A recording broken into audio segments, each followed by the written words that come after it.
You're watching BCTV. We're all about Brantford.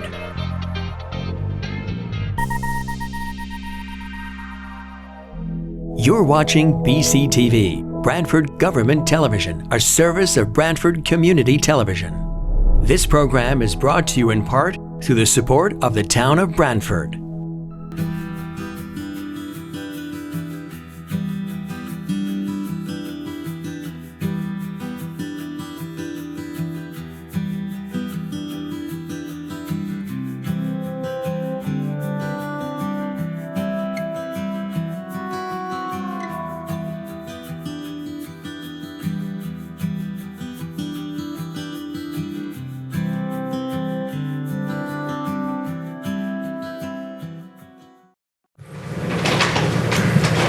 Thank you, Joe.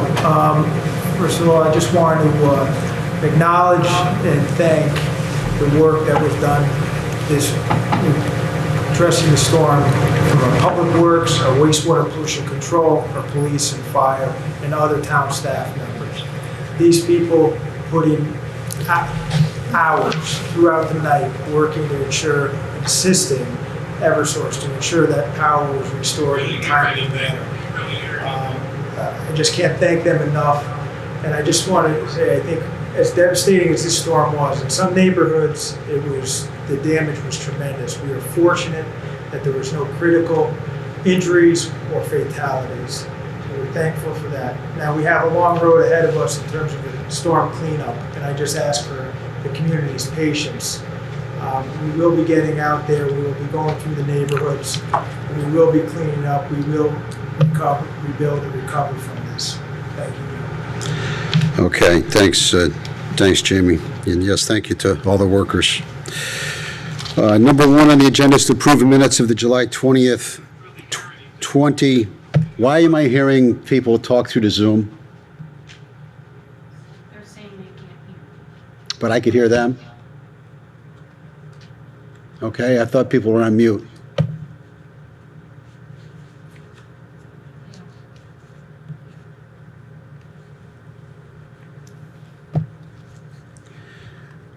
And Lisa, I believe that you said that the minutes are not available at this point in time?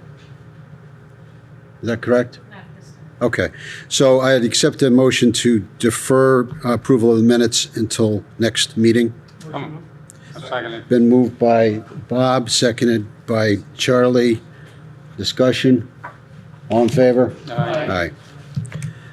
Okay, second on the agenda is citizens' comments. And this is a time where the citizens are able to make comments with regards to the agenda items. And I've in the past limited this to hopefully 3 minutes per participant and for a maximum of 10 minutes. Is there anyone who would like to address the board? I would wait, but you can't hear the chairman, Lisa. You can't hear anything. I can't hear anything. No, I can't hear you. I will listen until the time. I can't hear either. It's terrible quality.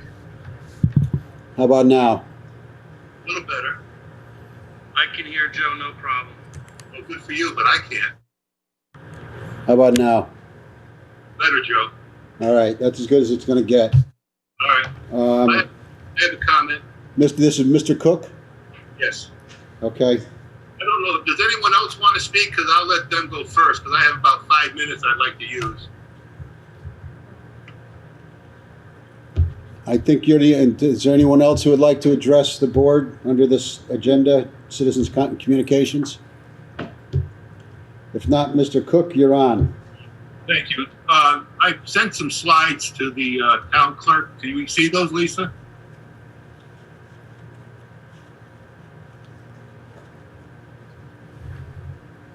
We don't have the capability of showing slides at this time. What's so hard about showing slides? It's just screen sharing, right? Wayne, why don't you go on with your presentation? Oh, yeah, but it's kind of hard without the slides. I mean, Lisa, you knew I was sending them up. You gave them to the members You asked for them early. Why can't we see the slides?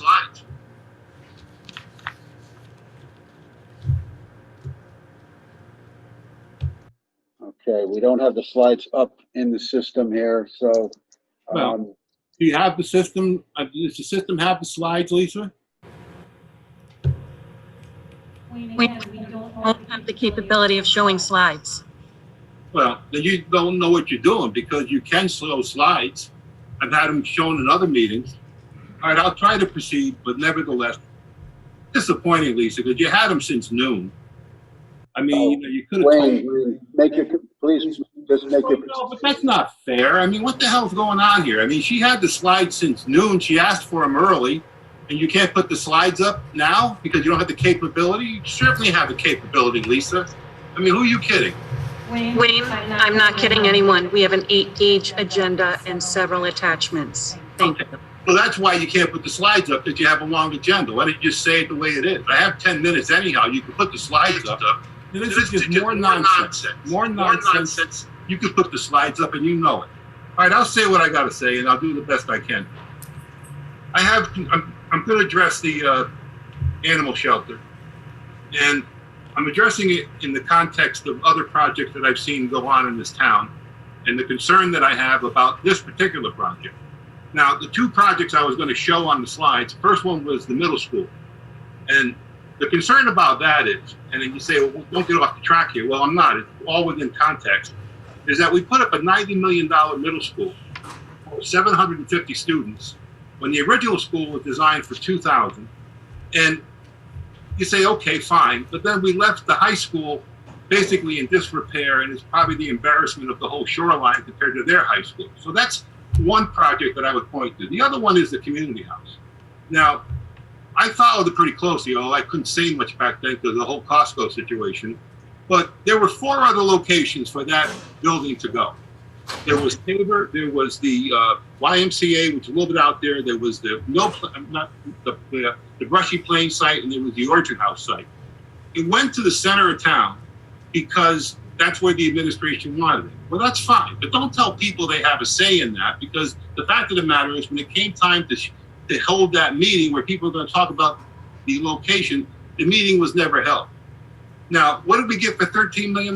We got a building, okay, beautiful building for $13 million better be, but the footprint really didn't increase at all. But what I would suggest is that for $13 million, we could have had 2 beautiful buildings. One for the community house where Alex would have gotten his second gym, which he told me a number of times was the #1 priority. And then we would have had our own freestanding senior center. No, the administration had to do what they wanted to. So where does that bring me? It brings me to the present project, the animal shelter. And I was concerned about it. I told the commission I was concerned about it, told the selectmen I was concerned about it, and I am. So I looked at it thoroughly, and what I came away with was that it's a beautiful project. Extremely well done, extremely well designed. The commission did a great job. The staff always does a great job. And I got nothing but great things to say about that facility, and I hope you pass it tonight. But what I am concerned about is their use of the exterior property, which I gather is earmarked for dog trails. And I would caution not only the board, but also the RTM coming up, to be careful how much you give away for that. Because I heard it could be as much as 4 or 5 acres. Well, you know, dogs don't need 4 or 5 acres to walk around in, particularly when that site, let's just face it, the transfer station was always earmarked, as I remember it, for public works. And that hasn't been looked at since this administration came into office. Why? I don't know. So my point is, yes, okay, this project, that it's extremely well done, but be careful about the property around it, because you may be giving away hundreds of thousands of dollars worth of property that you really don't have to, based upon dogs don't have to have 4 or 5 acres to run around it. And you say, well, that won't happen. Well, it will happen, and I'll tell you why, because the same thing is going on down at Tabor. Not to digress, but, and I'll talk to this board some other time about it, but you look at the Tabor property, the first selectman's given away the 70 acres down there, bit by bit by bit. With whose authority? His own. He just took it on himself to give the Tabor property away for the Greenway Trail, then the Labyrinth, and he's looking at a tree farm, and I'm sure solar is coming. We're giving away 70 acres of land in this town for what? For what? So the first selectman can increase his political base to the far left environmentalists? Is that what's going on here? The point is this, that all those things aside, and they'll come out in the future, please be careful with the surrounding property of this animal shelter. It's a great piece of property, for doing certain things. The animal shelter deserves to be built. I think it's extremely well done. And that's my comment on that. The other comment I have for the Board of Finance is you have don't know what agenda item it is. It's on the legal. And I think it's like 80,000 going to town attorney's firm and 40,000. This is another item before the RTM. Be careful of your legal fee allocations, because I've been here before. You just pay legal fees and you really don't know what's going into it. Quite frankly, nobody asked the question, what's this for? All you say is that, oh, well, they need 80,000, yeah, let's just give it to them. Well, that's not the way it should be done.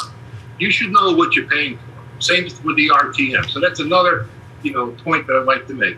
I'd like to thank the chairman for agreeing to put this on Zoom tonight. I think it's a big, advantage to have this for the public to be in Zoom, particularly with the ongoing health crisis. And unless somebody else wants me to talk some more, that's all I have to say. Thanks, Wayne. Is there anyone else who would like to make a comment in this for this meeting night's agenda?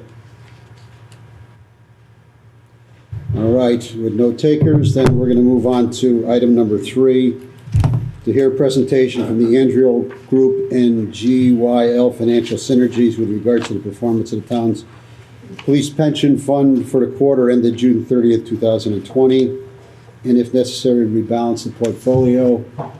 We will also hear items 4 and 5, which relate to the volunteer fire incentive plan and the other post-employment benefit trust fund. Welcome, Rob and Luke. Good evening. Thank you for having us here this evening. And I know we have a full agenda, so I will try to go through things as expeditiously as possible. So as customary, I'll give a recap of the economic environment and the market returns to provide context and backdrop, and then Luke will take us through the experience of the 3 funds, starting with the police pension, then the volunteer fire pension, and then the Oped Trust.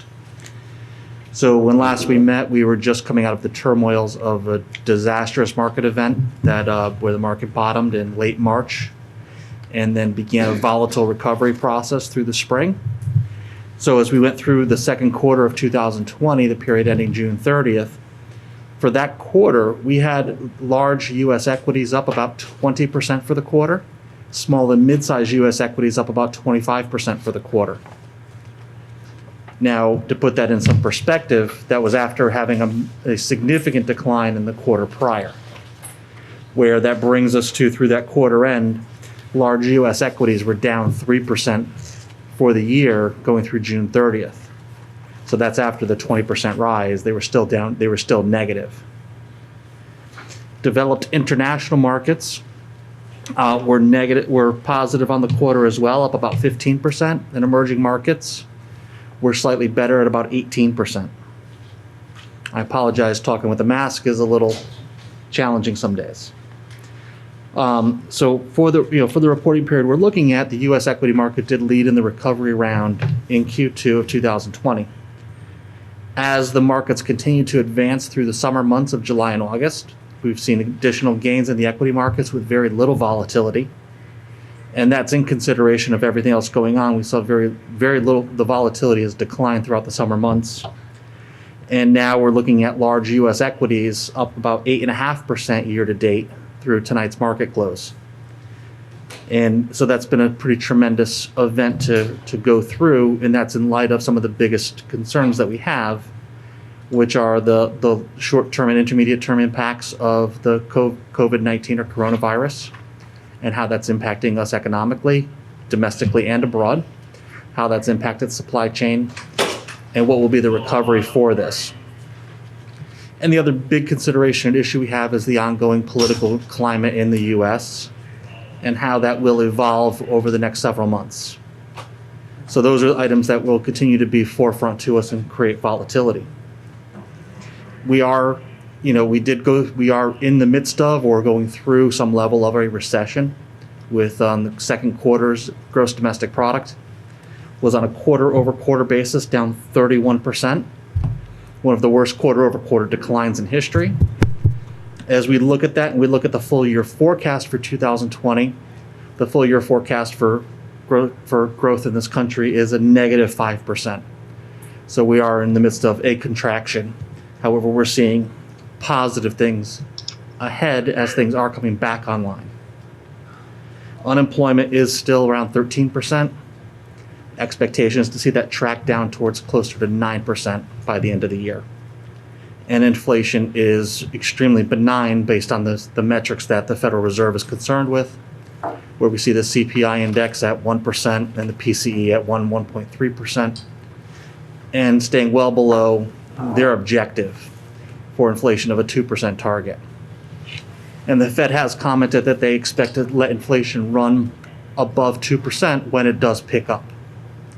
So we think that we're going to stay in an interest rate environment like we're in, which is a 0% overnight lending rate for the foreseeable future, meaning well through 2021 into 2022.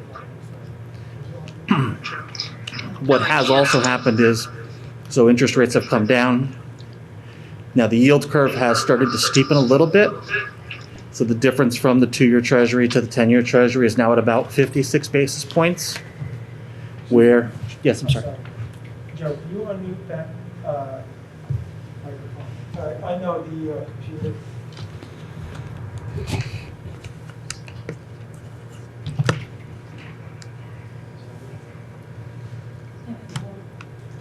Is it? We're good?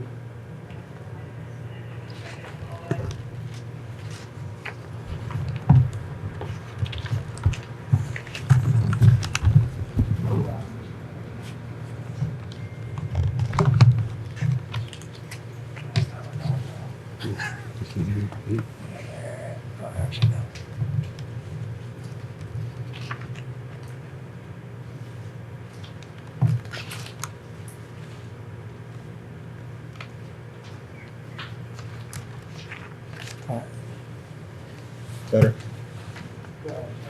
Okay. Sorry about that. Sounds better? We'll find out in a minute to see if this is broadcasting. So, as I was mentioning about interest rates and how they are changing, as overnight lending rates in March were slashed to 0, we've seen the longer term end of the Treasury curve edge up just a little bit by a few basis points. So the curve has steepened a little, which is a positive sign for longer term growth. Albeit we're seeing these interest rates stay very well contained for, again, this foreseeable future. So we have an interesting dynamic where we've had very good returns in the high quality fixed income markets, as Luke will get into. And that has really helped balance off the volatility that we've experienced in the equity markets. When we look at the quarter ending June 30 with the markets being down, arguably 3% in large US equities, or down 9% in mid cap and down 13% in small cap. So it was a rough first half of the year, but the markets have improved throughout the summer, and we are staring down some continued big issues to work through. So we are cautious, but we're still constructive on the markets. So that's a good just recap on that, and I'll let Luke take over and take us into the report for the police pension. Thank you. Thank you, Rob.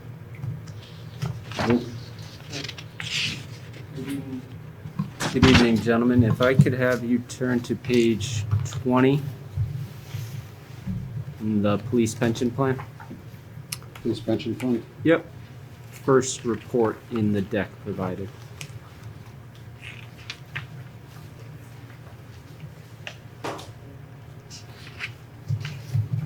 Great. Got it. We'll just review some of the high-level plan statistics.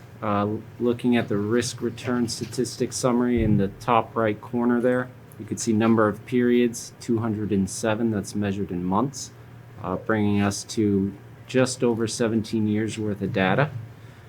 A couple lines down, you'll see your annualized return over this 17-year period of 5.36 versus that of the policy of 5.45. Just below that, you'll see beta, or the volatility of the portfolio, versus that of the market of 0.91. So the Town of Brantford Police Pension Plan has obtained that annualized return of 5.36 with about 9% less volatility, which is further evidenced in your annualized standard deviation figure, which is really a fancy word for risk. It's 7.41 versus 8.03, which brings us to a slightly positive risk-adjusted return, or alpha, for the quarter of 0.03. What does this all mean in dollars and cents? If we look at the summary of cash flows table at the bottom of the page, you can see we had a beginning market value of $22,823,549 beginning April 1st. Ignoring contributions and withdrawals, that takes into account rebalancing activity, which was performed in the middle of May, brings you to a net cash flow of negative $426,442 for the quarter, and a net investment change, or earnings, for the period ending June 30th of $2,710,227, bringing us to an ending market value of $25,107,334 for the quarter ending June 30th. If we flip back to page 16 of the report, discuss the performance at a high level. You could see here along the top blue line, that is the police pension plan, followed by the policy right below it. A mirror image of what was experienced in the first quarter of 2020. For the 3 months, you could see 11.95, trailing 13.91. Your 1 year, negative 0.22 versus 0.95. And as you go over the longer time periods, closer and closer to that of the policy.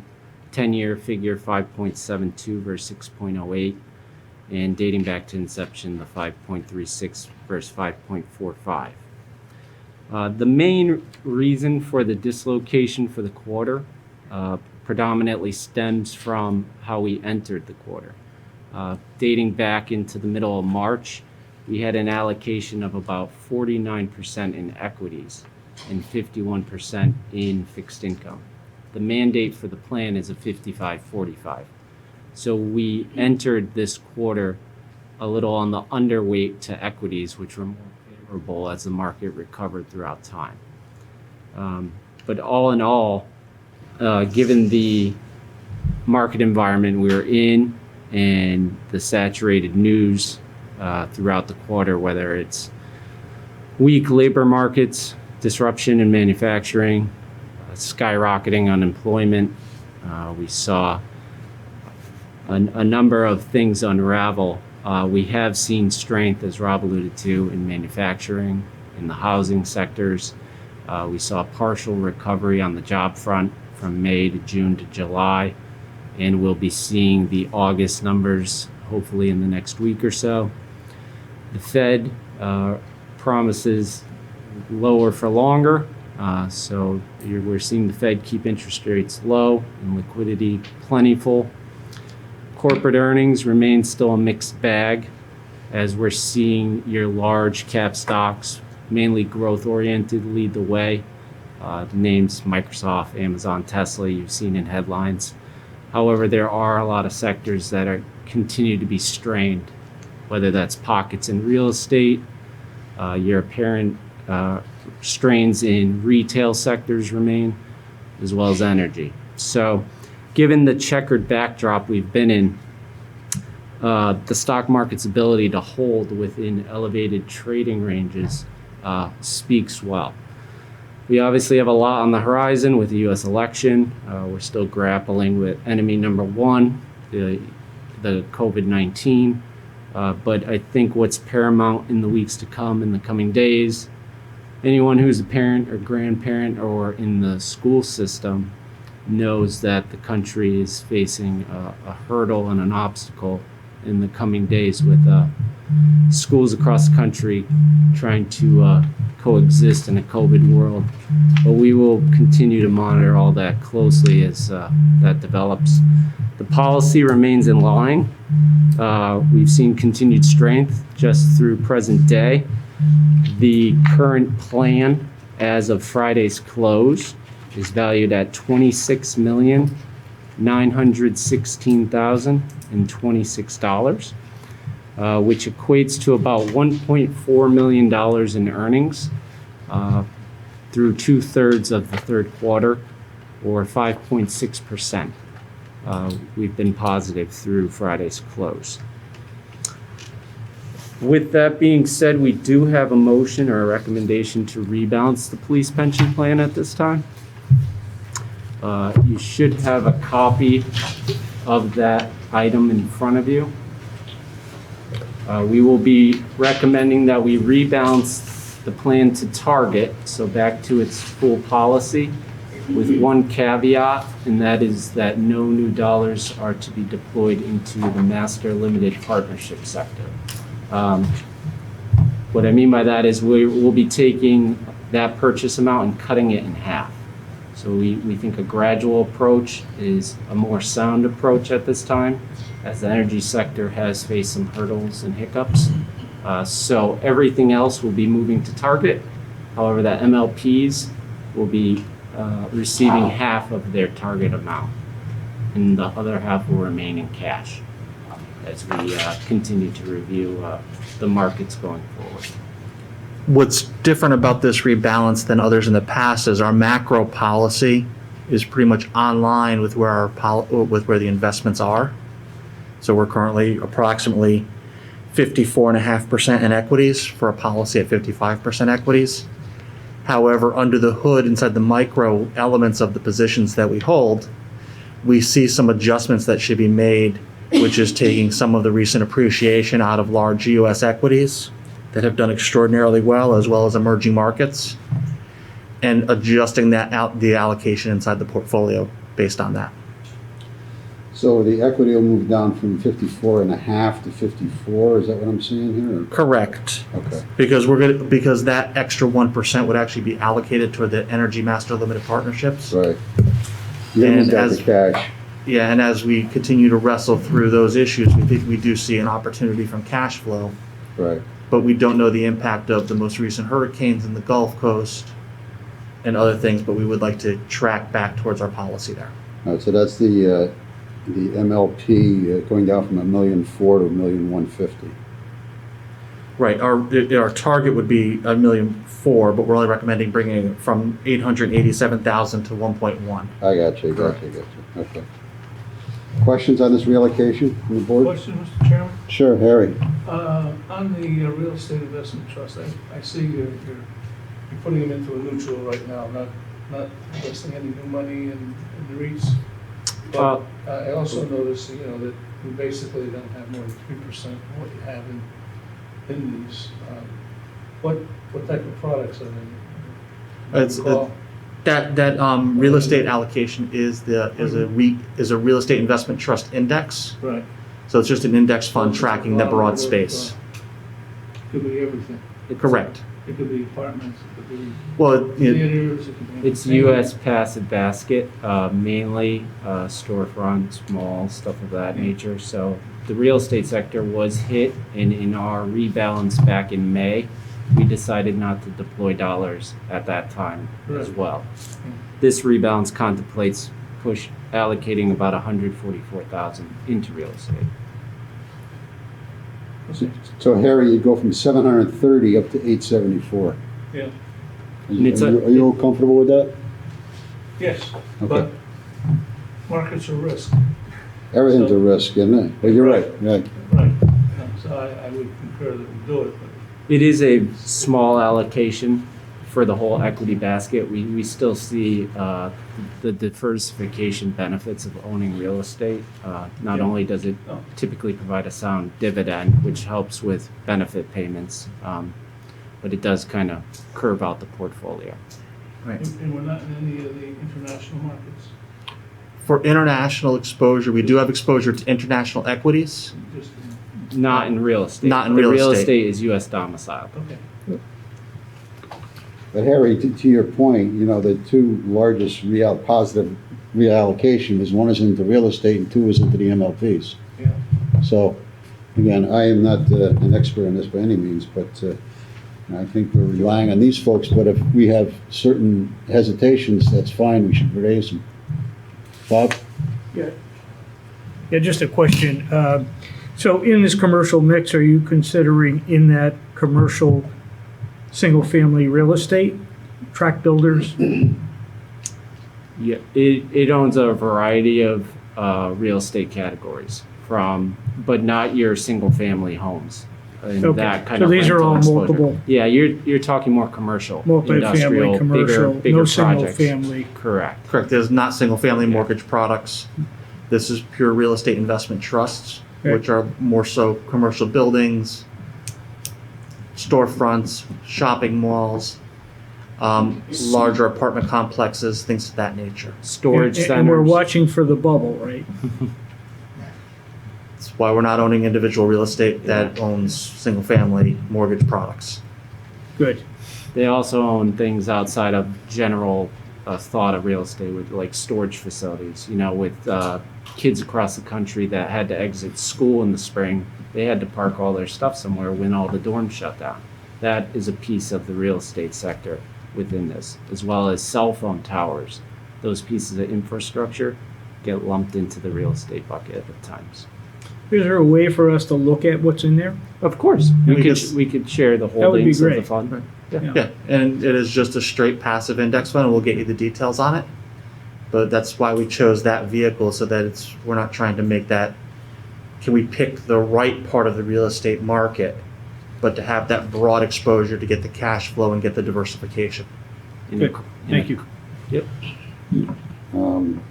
Okay, any other questions on this? Charlie, you got a question? Do you mind if I go back to your earlier presentation? Because I've always wondered about the word contraction and eventuality, recession. Is contraction prior to recession? It's synonymous. Are they one and the same?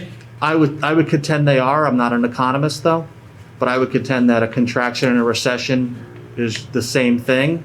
It's just a choice of which words to use, as a contraction sounds nicer than a recession. Gotcha. Thank you. But the definition of the recession is a contracting economy or negative GDP. And the textbook definition is 2 consecutive quarters of negative GDP, which we had in Q1 and Q2. Now, as they look at the forecasted GDP for quarter over quarter for Q3, they're talking about a 20% increase quarter over quarter, which is tremendous. But that's after a 31% decline. So it's still not bringing us back to the level we were. We still have a ways to go to get there. Thank you. Okay, Charlie? Other questions? Somebody want to make a motion? Robert, you make the motion to rebalance based on this recommendation? And seconded by Victor. Discussion? All in favor? Aye. All right, Luke, we're good on Sure. the police If we pension? could proceed now to the fire pension plan on page 20 as well, Tab 2. tab 2. And just to remind you, the fire plan also has a 55-45 allocation. Same investment lineup, except passive indexes in the fixed income mandate with mainstay, which is the high yield manager. So for the volunteer fire incentive plan, we have 55 months worth of data here, about 4.5 years worth of material. We have an annualized return of 4.68 versus the policy of 5.15, giving us 9% less volatility measured by beta, and also a lower risk metric in the annualized standard deviation of 8.63 versus 9.43. Putting this into dollars and cents, if we look at the summary of cash flows, we began in April a market value of $1,043,782, a net cash flow of $9,925, providing us with a net investment change or earnings of $123,980 for the quarter. And if we look at the plan experience on page 16, you could see the plan returned 11.92 versus that of 13.91.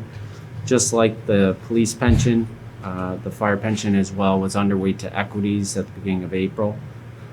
So you see a bit of disparity between the plan level and the policy, but over the longer time periods, you can see that gradually get closer and closer. At the 3-year, 3.04 versus 3.77, and inception number 4.68 versus 5.15. To date, the plan is valued at $1,306,475, with earnings in excess of $68,000 throughout the past 2 months, which puts the plan up 5.9% from the close of June 30th. We also are recommending the same course of action for the fire pension plan in the same rebalancing concept, where we will only be allocating half the dollars allotted to the MLP space and bringing all other asset classes to target. Okay, questions from the fire pension plan? As a footnote, the reason for the higher cash level in the fire pension was a recent contribution that came into the plan. Thanks. Yes, Thanks, Rob. we received $87,000 right at the end of July. Got it. Somebody want to move this? So moved. Moved by Harry, seconded by Jeff. Discussion? All in favor? Aye. Thank And you. lastly, we have the Oped Trust. If we could flip to page 21.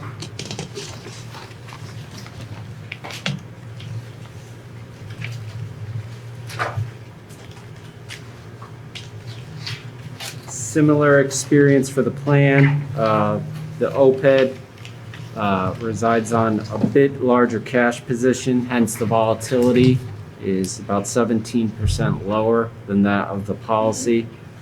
In addition to the annualized standard deviation, 7.06 versus 8.14.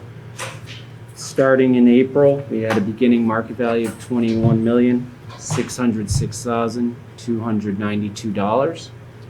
Ignoring your contributions and withdrawals brings you to a net cash flow just shy of $13,000, or a net investment change or earnings for the quarter of $1,952,094, which brings us to the ending balance of $23,545,392 for the period ending June 30th.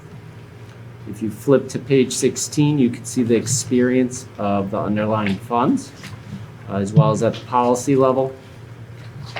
Mind you, this plan was down north of 10% during the decline we saw earlier this year, so to see it really bounce back and hold true to the underlying asset classes and policy in place, it boded quite well, with a 3-month return of 9.04 versus 10.9. And over the longer time periods, we could see that number tighten, dating back to July of 2011, 4.87 versus 4.99. The plan as it stands as of August 28th has a planned market value of $24,568,590. And we saw earnings of $1,035,000 in the past 2 months. So the Oped Trust is up 4.35% since June 30th. And all in all, you can see double-digit returns across all the asset classes. Predominantly, the equities were in favor, with a strong rebound off the lows of early March and early April. And the portfolio as a whole has done quite well. The same recommendation exists for the Oped Trust, where we will be recommending a full rebalance to target and keeping half of the MLP allocation in cash at this time. Okay, questions on this? Somebody want to move it? Moved by Jeff, Second. second by Bob. Discussion? All in favor? Aye. All right, Luke and Rob, thank you. Thank you all. Well, Thank you all very much. Take care. And just a thank you to the town for the amazing job they did navigating this storm. Thanks, Luke. Okay, item number 6 is to consider and if appropriate, approve a request from the Human Services Director for the following budget transfer. And it's from other purchase services, $44,160 into seasonal and part-time for the same amount, $44,160. Welcome, Peter. Hi, Joe. Gentlemen. We were able to finally hire a medical director, and that position gets funded through the other purchase services. But HR preferred that it would go to a part-time status, and so that's where we're moving it from other purchase services to part-time. All right, we got questions on this. We got moved by Victor. Oh, I have a question, Joe. May I? Yeah, nobody seconded yet, so I guess, Hi, sure. Pete. Hi, Charlie. So what's the difference between a contractual employee and a consultant? Contractual employee, the way I understand it, is someone who works for us and provides a service at set times that they can come in and provide the service. So they're kind of on a regular basis. A consultant comes in for us when we need them, or probably once a month or twice a month, depending on what I just our wondered needs are. why you couldn't make them a consultant instead of, under contract. Well, I think what HR is looking at is some of the IRS benchmarks, and they have certain ones, especially in regards to our medical people. They have to have their own practice. They have to have their own caseloads. Our particular person that we hired here doesn't have that. And so HR felt that it would be better for the town if we put him into a part-time status instead of a contractual status. Okay. Bob? Peter, are they a W-2 employee or a 1099? In the part-time, there'll be a W-2. Thank you. I'll second that. Okay, motion's been seconded. Additional discussion? All in favor? Aye. All set, Peter. Thank you. Thank you. Okay, next is number 7, and multiple transfers from the Fire Commission. And I will read through them from, this is all fiscal 20. And it will be from regular wages and salaries, $44,000, into sick, $32,932. And, I'm sorry, from both regular wages and sick, for a total of $76,932. Transfer into overtime for that amount. Next is transfer from testing and employment and testing, $99,804, into educational incentive, $9,804. From holiday, $17,268, into accumulated sick for the same amount. From stipend, $7,598, into medical supplies. For the next one is from volunteer stipend, $1,998, into furniture and fixtures, $1,998.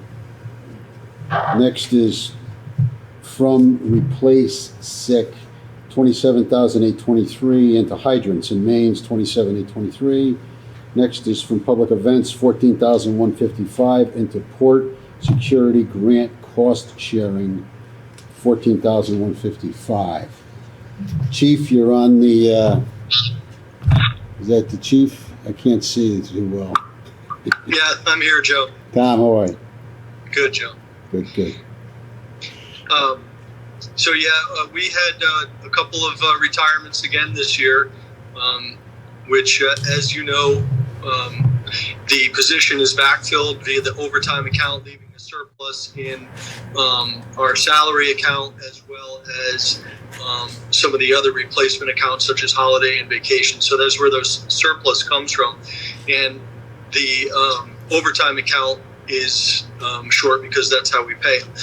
We also use the overtime account to pay the mechanic, who's one of our regular full-time members, who spends probably about 20 to 24 hours a week doing our mechanical work. He saves us a ton of money and keeps the fleet on the road, which is the most important thing. So those were most of the salary account. Overages and transfers are, again, the accrued sick is a retirement payout, and hydrants and mains. We didn't budget the increase last year. If you remember, during our budget presentation, we talked about because we didn't get any information or intelligence from them about any increase, but it did finally hit to the tune of about 6%. So that's that 27,000 and change in hydrants and mains, and then the port security grant cost share is our share of the grant that was paying for the maintenance on both the fire boats. Okay. Thanks, Chief. Questions with regards to this transfer? I'll move it, Joe.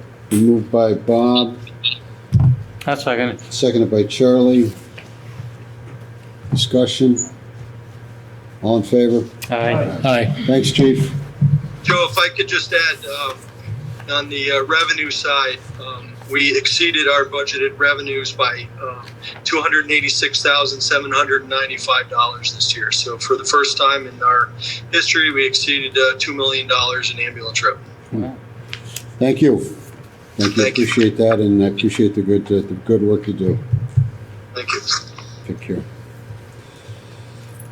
Okay, next is item number 8, to consider and if appropriate approve a request from the Director of Parks and Recreation Department for the following budget transfer for fiscal 20 from utilities, water, gas, and electric $7,000 into uniform clothing allowance $600, grounds repair and maintenance $6,000, and equipment $400.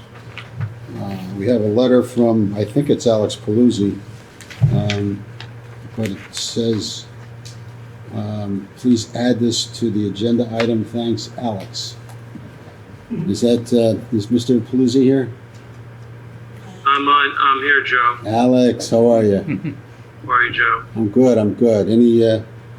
Is it self-explanatory here? Yeah, these are for fiscal year 1920 to make those accounts whole.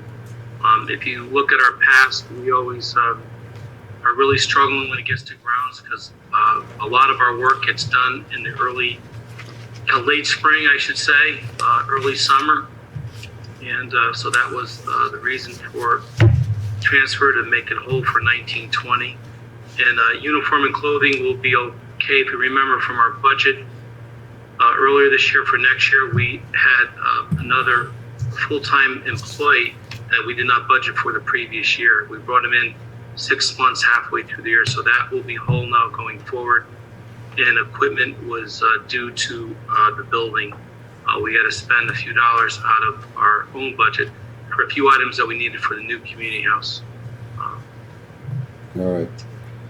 Thank you. Questions on this transfer? Moved by Victor, seconded by Jeff. Discussion? All in favor? Aye. Thanks, Alex. Thanks, everyone. Okay. Next is to hear a request from the tax collector to approve suspense list for the 2014 grand list year.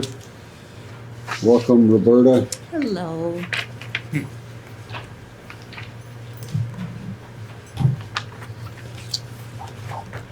So, I believe the summary here is a total of $98,924. Yes. And I apologize for the multiple copies of this. It's been a little nutty in the tax office lately. And I thank Mr. Finch and Catherine for, really supporting me with this and getting this clarified and written up a little bit better than it originally went out. Motor vehicle and motor vehicle sup, of course, we can always trap people because they can't renew unless they've moved out of state. But personal property is a little harder. Right. So we're going to be I was planning to meet with Jamie and with Jim earlier in the year about some more aggressive collection efforts for personal property. And then, of course, COVID came in and blew everything out of the water. So we will be discussing that, the best ways to move forward with that. Okay. So this is the grand list of 2014. 2014, so yes. It's really not yours. It's your responsibility, but it was some prior tax levy that you're still trying to collect on. So it's Right. old. Right. Yes. And you can't lean. The only thing you can lean on is real estate. Correct. So motor vehicle, as you said, you can report to motor vehicle if they try to register it, but it's not foolproof. Correct. And the personal property is the tricky one Yes. as well. And you provided a listing to us on those? I did. That was sent via email on Friday. All the different listings. The personal property ones on this particular list, the majority of them are out of business. So, Okay. it's not much you can do, but that's the idea, to work on the more current years so that this doesn't happen down the road. Right. Questions from the board on the three suspense lists for 2014? Question, Mr. Chairman? Sure, Harry. Going forward, we could see more softness in collections. Are you properly staffed in terms of, let's put it this way, a different year that we're into? Are we properly staffed to handle all of this? Is that Collections. to handle collections? To dedicate someone just to that, we need, a steady office. We've had a lot of turnover in the last year and a half. So it's been, trying to get everybody on board and me getting seasoned enough. So I believe we will be. It's just that right now there's just so many moving parts. But to dedicate someone to those collection efforts, once the office is a little more stable, I believe we will be able to handle it. Okay. And I understand you're still working on your certification? Yes, all certifications were postponed during COVID. So everybody is resuming this fall. I'll be taking the fourth of 4 this fall, and then the state test. So one class away. One class and one test away. So you're 6 months away, hopefully? Hopefully. Hopefully. Now, do we use, or have we considered using a collection firm for any of these? We do send our motor vehicle to a collection agency, and all that goes to a collection agency. Personal property, we can put on UCC1 liens, and we can, really push harder for payment plans and things. But again, learning the job and getting my feet on the ground to see what needs to be done, and then to put that into place advisedly with the first selectman and the finance director. The best way to do it is the plan. That was what we were trying to do, like I said, until COVID came in and shot everything. Okay. Bob? Do we do any cross-referencing when they come in and register any new businesses, new DBAs for old, past due? We do. folks? The tricky part about that is they'll name it differently. So, like for instance, you can put a "the" in front of a company, and it's not going to come up the same as. I'm really looking at the ownership. They may have multiple companies, but Right, the that's what we principle do. is the same. Right. That's right? what we do with the and UCC looking to ones. attach what we can, We as you try said to. earlier, using a UCC1 filing on any equipment that they might have and trying to collect. But so we haven't done that at this point. Not as in depth as we probably should. All right, thank you. Okay, other questions on the suspense list? Victor's moving the suspense list for the 2014, $98,924.38 as recommended by the tax collector. Been moved by, been seconded. Victor moved it. You can second it? Discussion? Yeah, I guess my point is that I want to be sure we're still working on these, we're just not letting them go. So I would think, Jim, that you're going to coordinate that with the tax collector? Yeah, I mean, one of the things that I guess I still got to do this. I guess one of the things that was pointed out was there has been a fair amount of turnover in the office, and one of the things that when we met that we talked about is, even though we suspend these things, we still have a period of time in which we try to collect them. And so the next step, what we wanted to do is get a handle as to, who are the large delinquents. And so we're working to get a report in descending dollar value of the largest delinquents, many of whom are still in business. So they seem to, Bobby identified one strategy in terms of registering the company a little bit differently.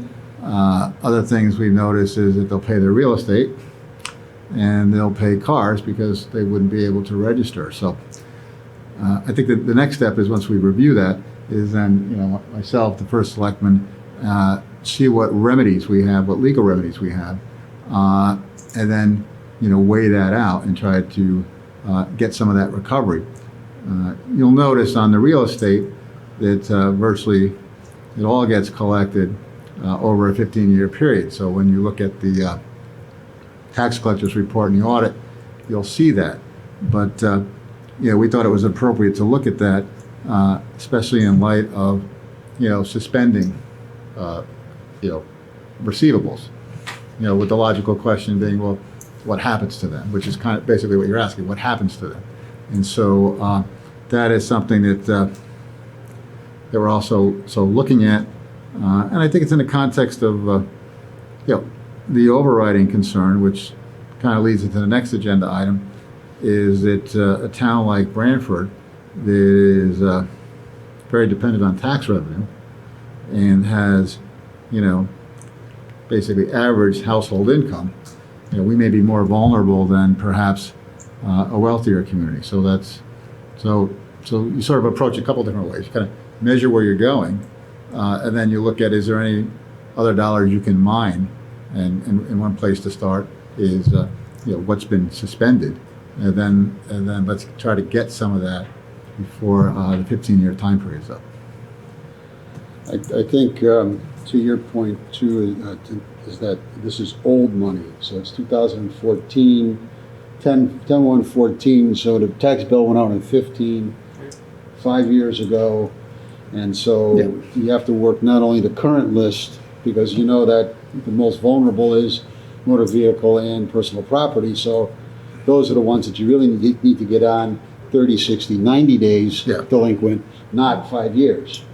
So right. So there's got to be some, and every town has got similar issues. The state tax department has issues. The Department of Labor has got issues. So they all have different approaches as to how to collect those receivables, just like any business. But there are certain statutes that might support it, or there may be some changes in the statute that might help all towns going forward. But there are services that at some point in time you may think about factoring or selling some of these off or bringing in a collection, because it's not worth hiring somebody because the yield on this is very low, but you're also trying to make a point so that people know that their behavior is not acceptable when somebody else gets collected on. And then the word gets out and says, you know what, Brantford is pursuing old tax debts. Right. And yes, you can go in and make arrangements, but they're serious about it. So there's a balance of strategy that I'm sure you'll work out with Jim and others that are interested in helping you. And the other thing too, when you look at those large balances, a lot of them is interest and penalties. Right.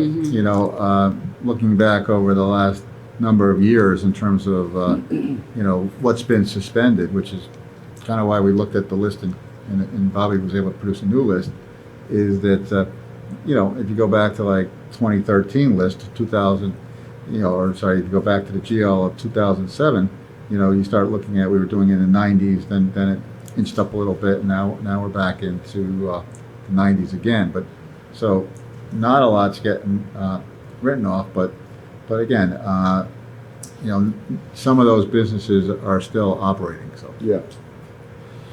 Okay, we all get the point and support you whenever we can. So, Thank you. did we vote on that? No, I think those are comments, right? So additional comments? can make a motion.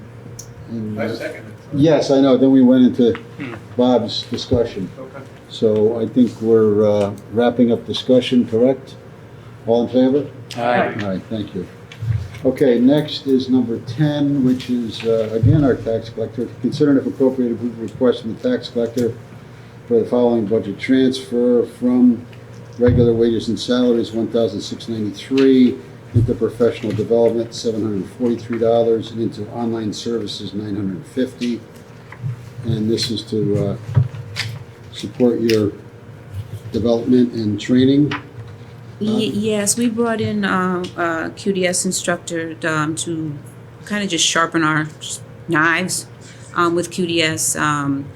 I believe that we weren't necessarily using QDS to its best use. There were many things that we were not aware of, or different ways of doing things as the new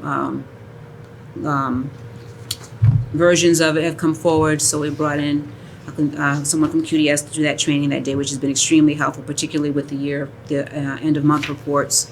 We were doing it in a rather antiquated way, and now we're doing it in a much more favorable way. I don't have Catherine and Jim yelling at me anymore. Good. Okay. We have the letter from Roberta. Questions on this transfer?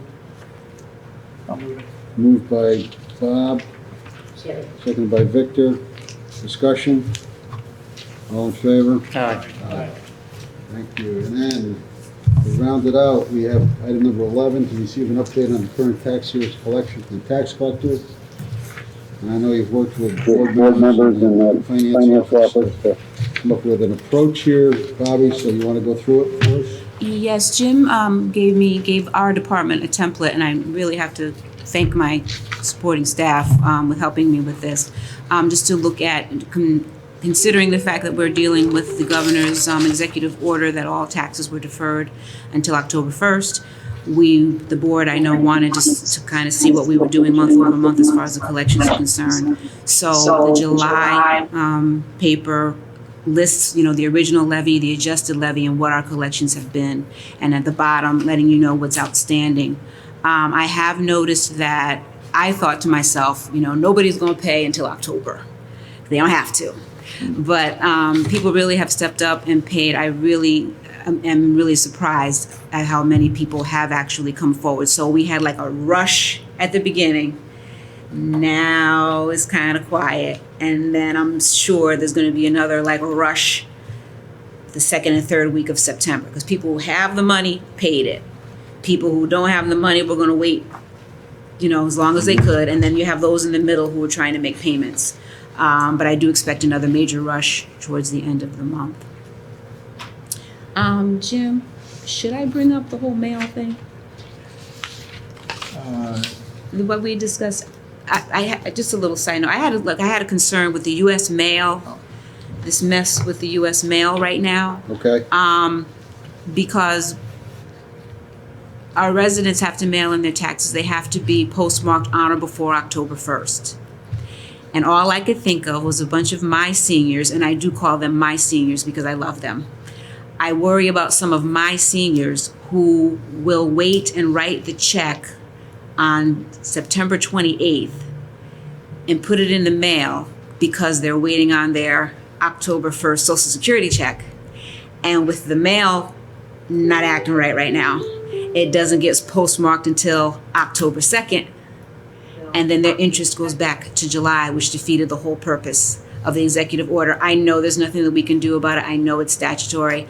I mentioned it to Jim. I was just concerned. And we said we were just going to kind of keep our eye on. Yeah, I think I said let's wait the nature. Kind of September to see if it's a problem we have to solve. And then, and then also check with the community of other tax collectors and see if they have any thoughts about it, how they're addressing it as well. Because if anybody misses that date, you know who's going to get yelled at. tax collector. Yeah. But, and there is, some of my experience I could share with you at some point about state tax collection, so Yeah. maybe of some value. Okay. Question on this, the 30% that's outstanding, what does that equate to in dollars? For which category? I Total? think it's Well, All of it's it? the, he's looking at the total for August, Total for August. bottom, Okay. That's 30% of all the taxes combined. those are quantities though, right? Yes. Those are people, Those those are are counts. quantities, right? Yes. Yeah. What does that equate to in dollars? Or is there any, I know that what I don't know is what you expected and you collected 45 million, right? Mm-hmm. But you're saying that the 30% is, you're still looking for 30% of the first installment, right? So it's all of the motor vehicle? Yeah, I think. I'm calling a lifeline. Off the top of my head, Joe, I think one way to look at it is you have an adjusted levy of 106 million. You would normally collect roughly half that. Yeah, you collect all the motor vehicles, and then half of the real estate and half the personal property. Right, right. So you still have 30% of the dollars. Yeah, so you talk about 50-something million, let's say. Just Yeah. about 50, let's say. Yeah, it's probably. And so. I'm just wondering if you're targeting, I know years ago when the tax, when we were trying to meet budget, we'd have a weekly or monthly amount as to what needed to be collected. So between now and the end of September, you have, what, you have. Yeah, I think the September report would be more valuable because of that deferral that's out there. If this had been And the deferral goes through September 30th. Yeah. Right?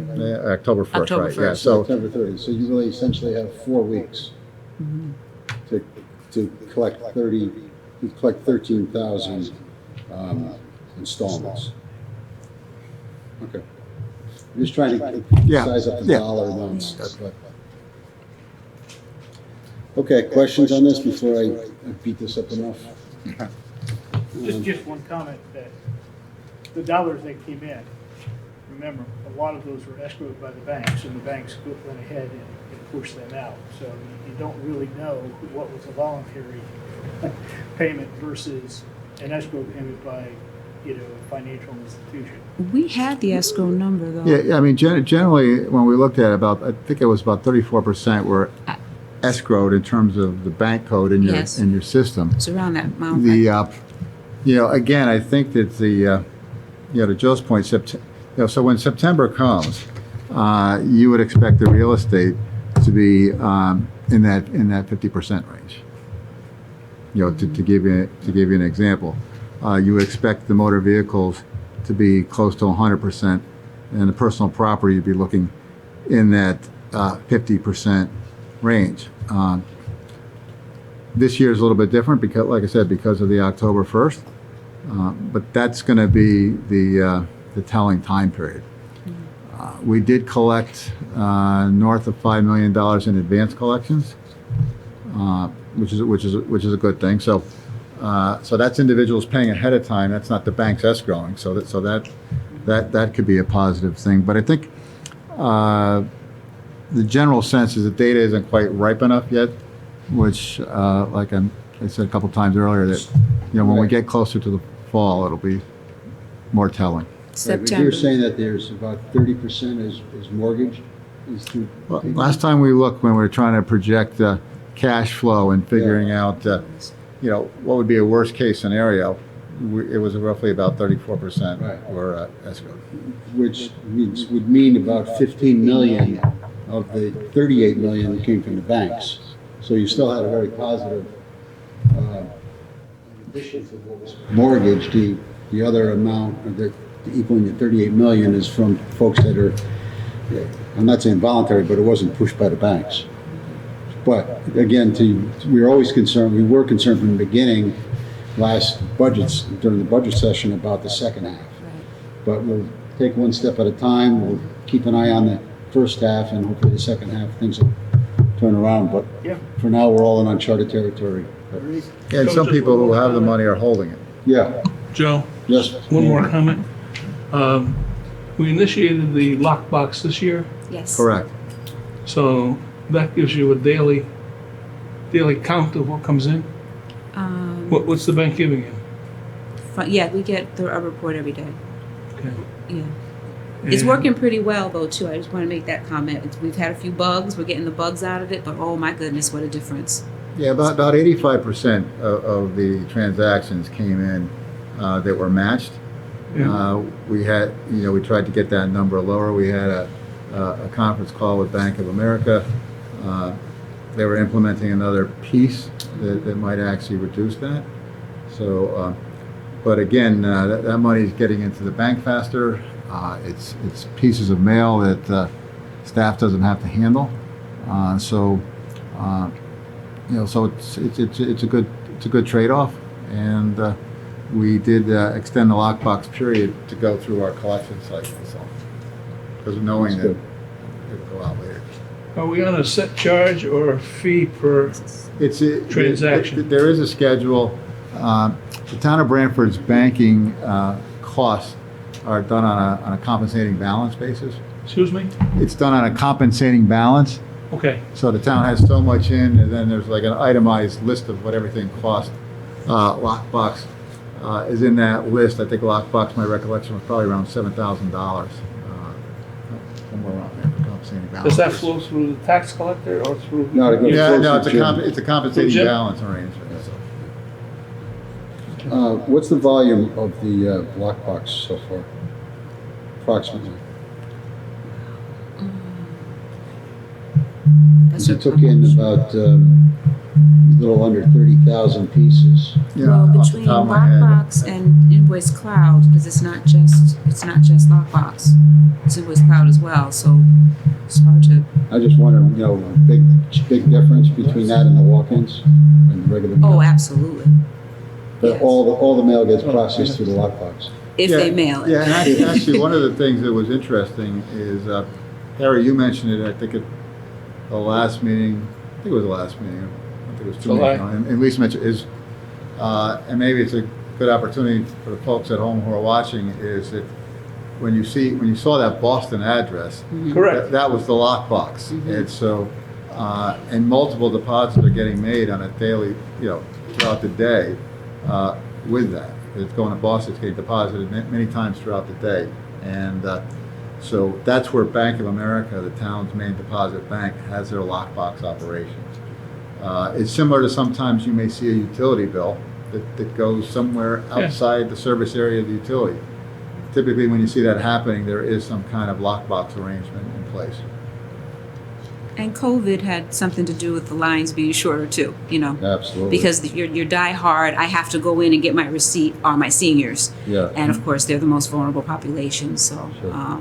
and I would say my seniors were the ones that called and questioned the address the most,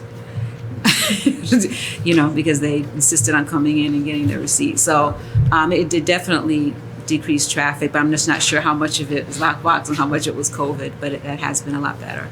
Actually, Catherine brought up my contact's email from Bank of America. There was basically about 4,200 payments through the lockbox system. Okay.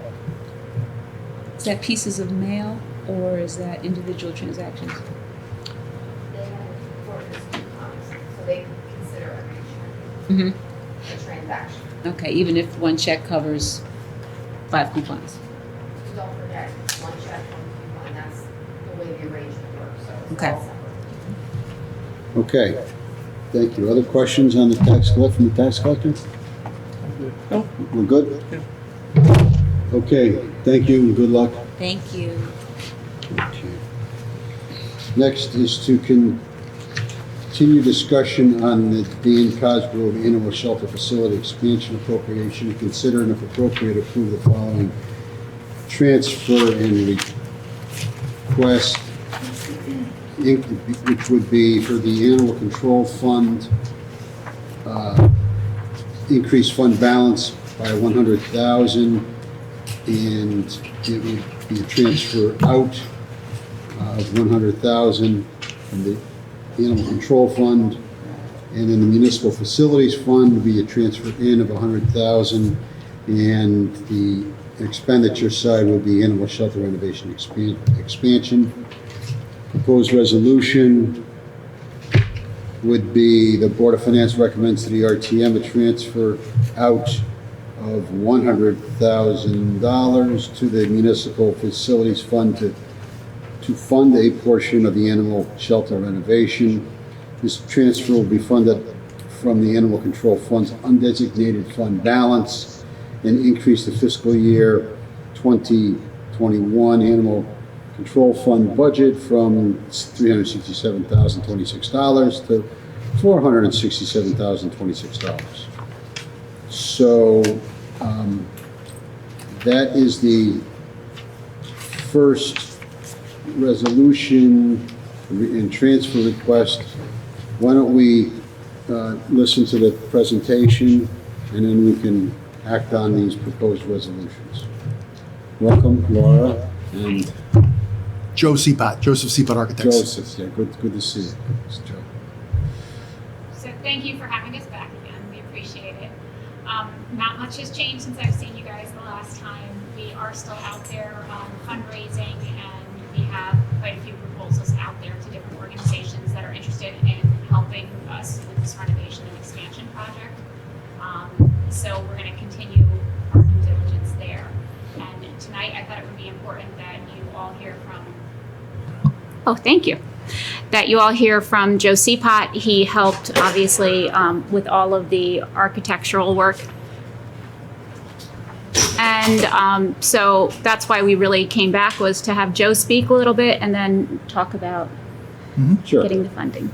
Okay, thank you. And again, Joseph Seapot Architects.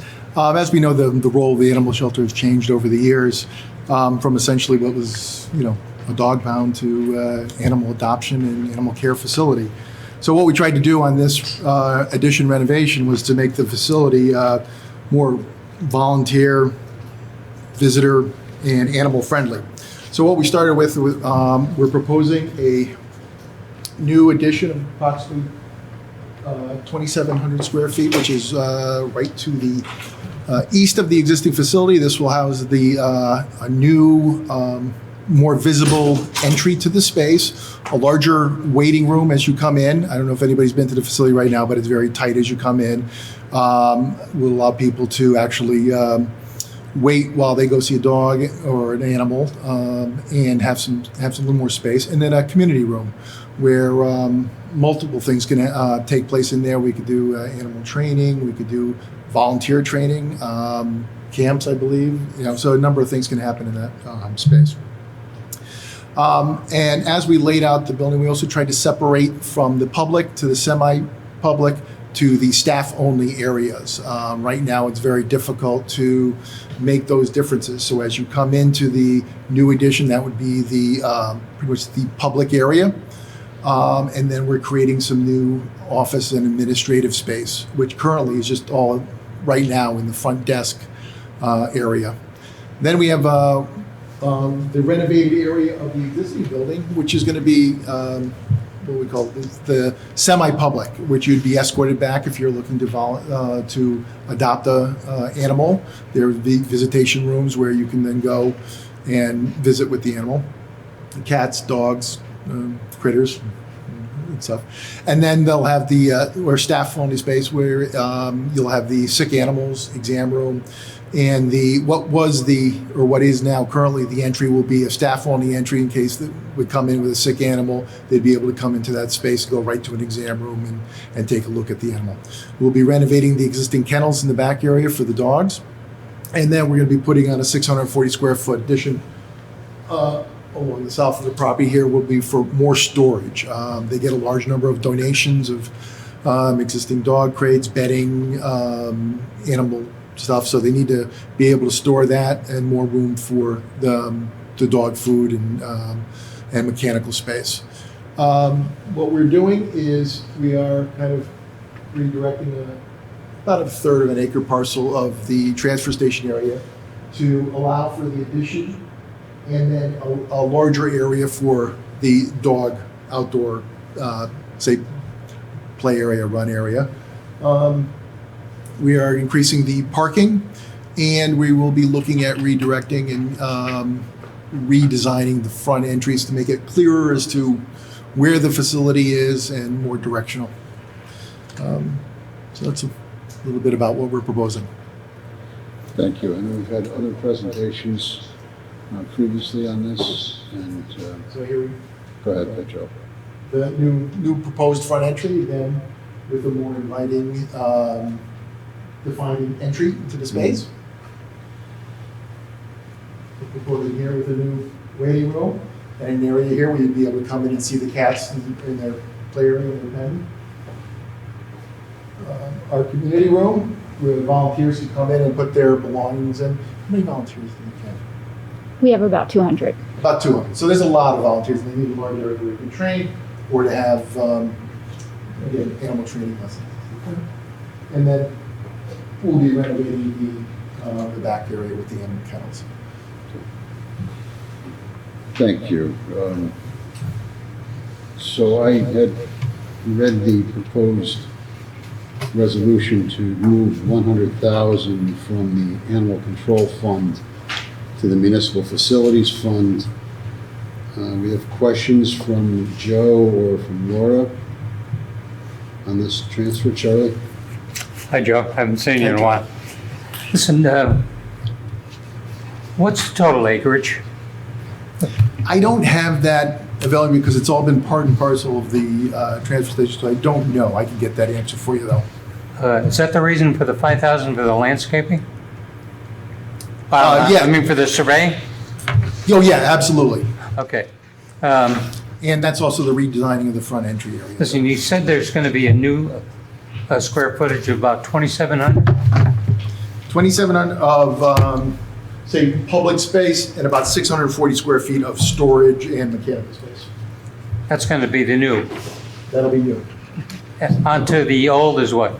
The old square footage is about 2,600 square feet. That includes the kennel and what is now the existing administrative and grooming area in the facility. Okay. So we're going to almost double it, right? Yes, you'll be more than that. How long do you think? I mean, once the funding's in place, how long do you think?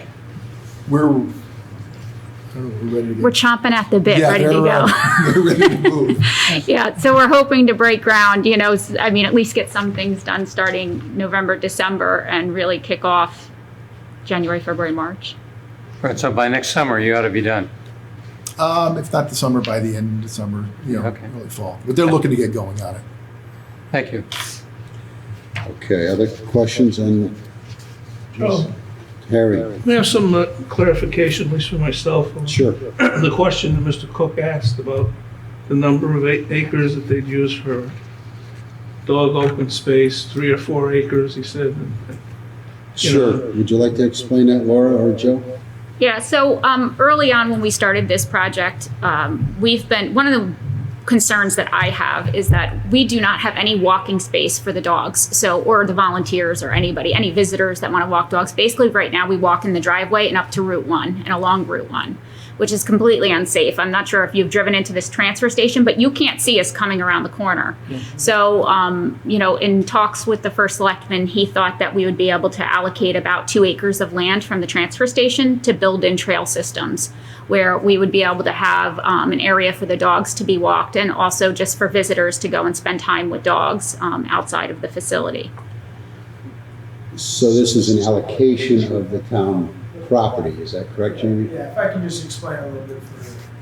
To clarify, because it seems like there's a lot of misinformation and it's some exaggerations going on in terms of 4 or 5 acres.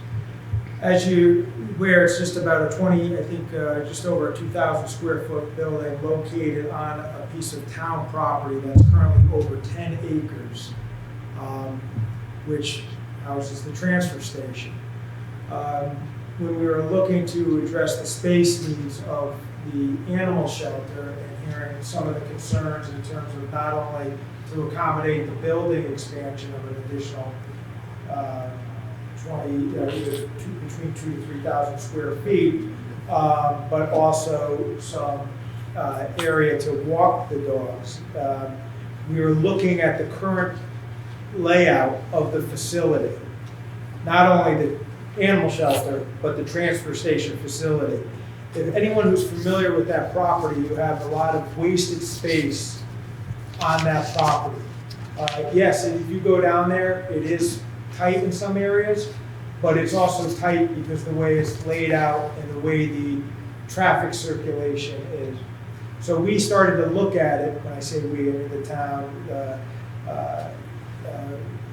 town engineer, we had Crescolo Engineering do a survey of the property and felt that we could make some efficiencies within, regardless of this project, we can make operational efficiencies with the transfer station property operations that would essentially allow us free up some property adjacent to it. We're not talking 4 or 5 acres. We're really talking probably a couple acres in total, and that's inclusive of what's already encumbered with the current facility. There's just some areas where right now it's deceiving where the fence line is, as if that was the property line. In fact, it's not. The town actually owns some additional property. There's some space to the side that's not being utilized. It's some debris in the way. Moving that nets us that property that we need. So it's not acquiring any other property. I'm not familiar that ever being the site for public works prior to this administration. Public works would have fit there. So I wanted to clear that up. Thanks, Jamie. Okay, any other questions from the board here? Can I take this one at a time, Joe? Yeah, right now, I would entertain a motion, which I did read, that transfer of the $100,000 out of the Animal Control Fund into the Municipal Facilities Fund. I'll move that, Joe. Been moved by Bob. I'll second. Victor has seconded it. Additional discussion? Questions or discussion? All in favor? Aye. Aye. Okay, item number 13 is, this the one that you wanted me to take up next, Laura?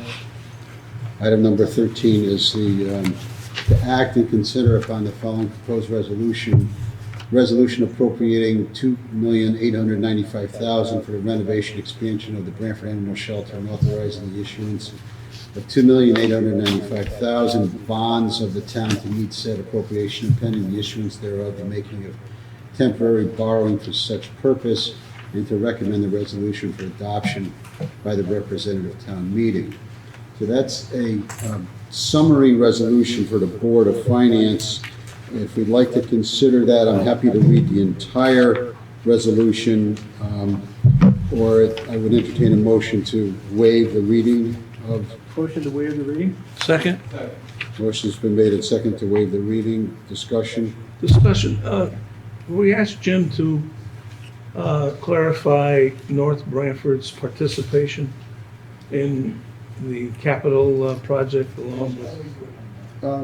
That's okay. Yeah, I think that's a good idea, Harry, because that was raised by Charlie. Had some questions on it, and I know that Jim did provide, and there is information that was presented to us with regards to previously and with this agenda item. So I'm fine with having a discussion on that. Jim, you can provide clarification. Yes. Basically, what I represented at the last meeting when we were discussing this, I had shared with you a pro forma debt issuance, and then I had mentioned about a column that would show, the North Branford contribution to debt service, which would be in round numbers 34%. At the time, I think I mentioned the current agreement was 30%.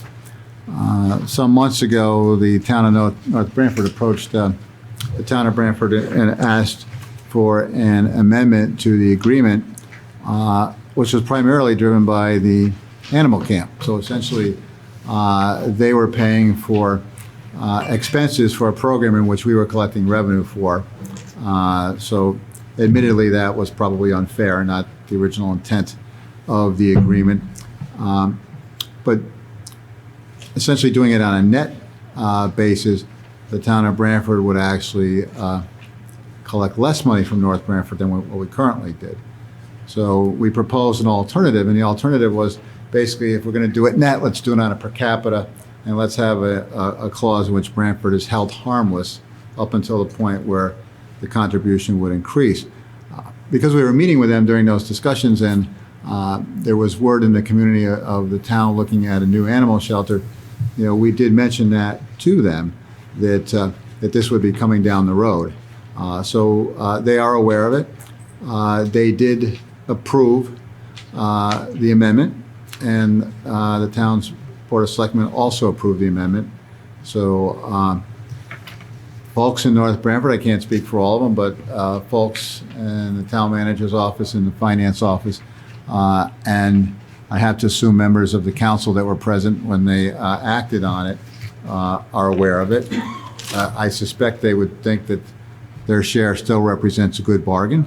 They're going to get a class facility, one that's going to be energy efficient, one that improves ventilation, one that also has space for the volunteers, of which some of whom are from North Branford, I would assume, and they're doing it at a very reasonable cost because there's no way they could replicate that on in their own town. So. And Jim, that share is 34%? It's 33 point something, so around. Which would represent about $984,000 in this case.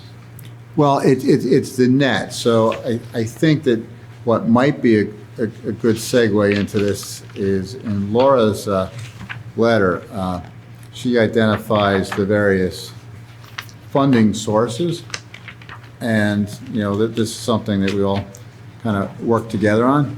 And I think one way to tie this all together is if you look at the gross appropriation, it's 2.895.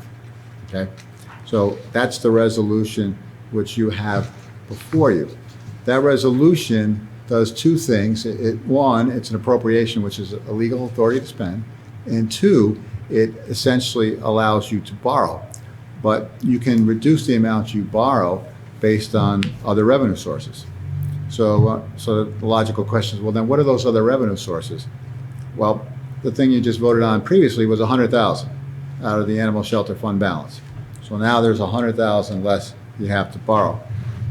There's also fundraising of about $730,000, which it could be more. And also, I know Diana is here. Diana Mccarthy is here tonight, and she is our new sustainability manager, and she's identified some funding sources. Jennifer Anastovic is here tonight, who can talk about the capital campaign. But the bottom line is that those things will reduce the net amount that we borrow, and then of that amount, when we make those debt service payments, North Branford would be paying roughly 34% of that.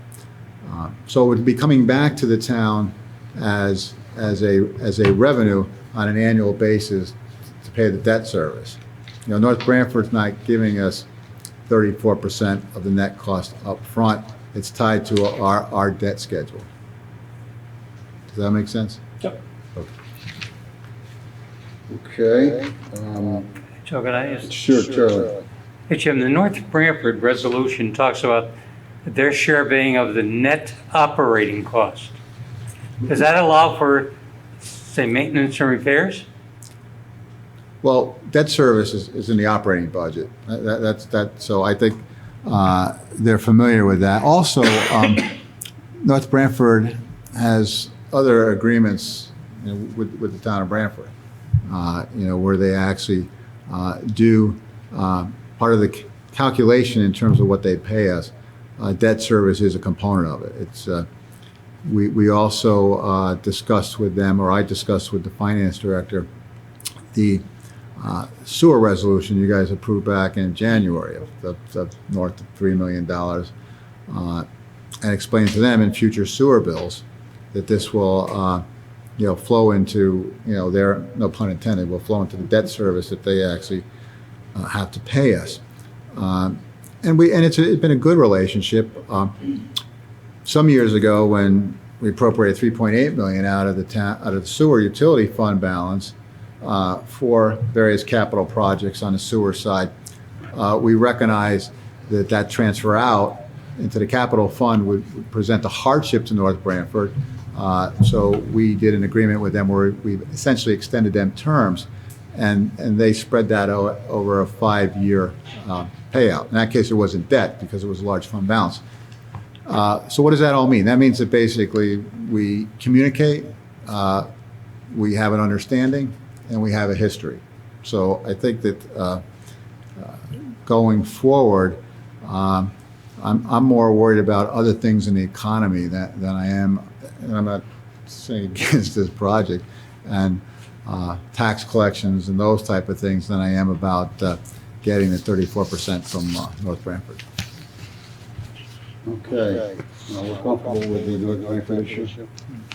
You did mention that Ms. Anastovic was here and others. Did you want to make some comments or presentations with regards to that before we?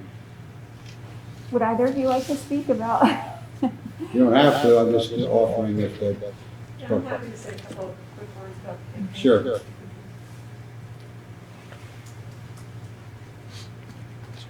Welcome, Jennifer. Hi, nice to see you, Joe, everybody. I'm Jen Anastovic. I'm a consultant. I work with nonprofits to help them fundraise and do other things like strategic plans. We've been working together for about 1.5 years now in a quiet phase. You're looking at me funny. Because we've been working together a lot longer than that. Well, she can qualify it by the quiet. Yes, exactly. So one of the things that the town and the Animal Shelter Commission said when they started this was that they didn't want to come to the town bodies without doing their homework first. And that homework involved figuring out whether or not there was public support for this project. So we began what's traditionally called a quiet phase of a capital campaign, and that involves talking to lots of people in the community, bringing together volunteers. We have a big volunteer campaign cabinet of local folks, and then asking lead donors if they would support this project. So that's what we've been doing sort of quietly, and that's where the $730,000 that Jim mentioned comes from. So we had a number of donors step forward with gifts, large and small, in the quiet phase. We usually try to collect the larger gifts early, and a good benchmark in fundraising is that you try to raise 50 to 70% of your goal before you go public. So our internal goal was to try to raise about $1 million.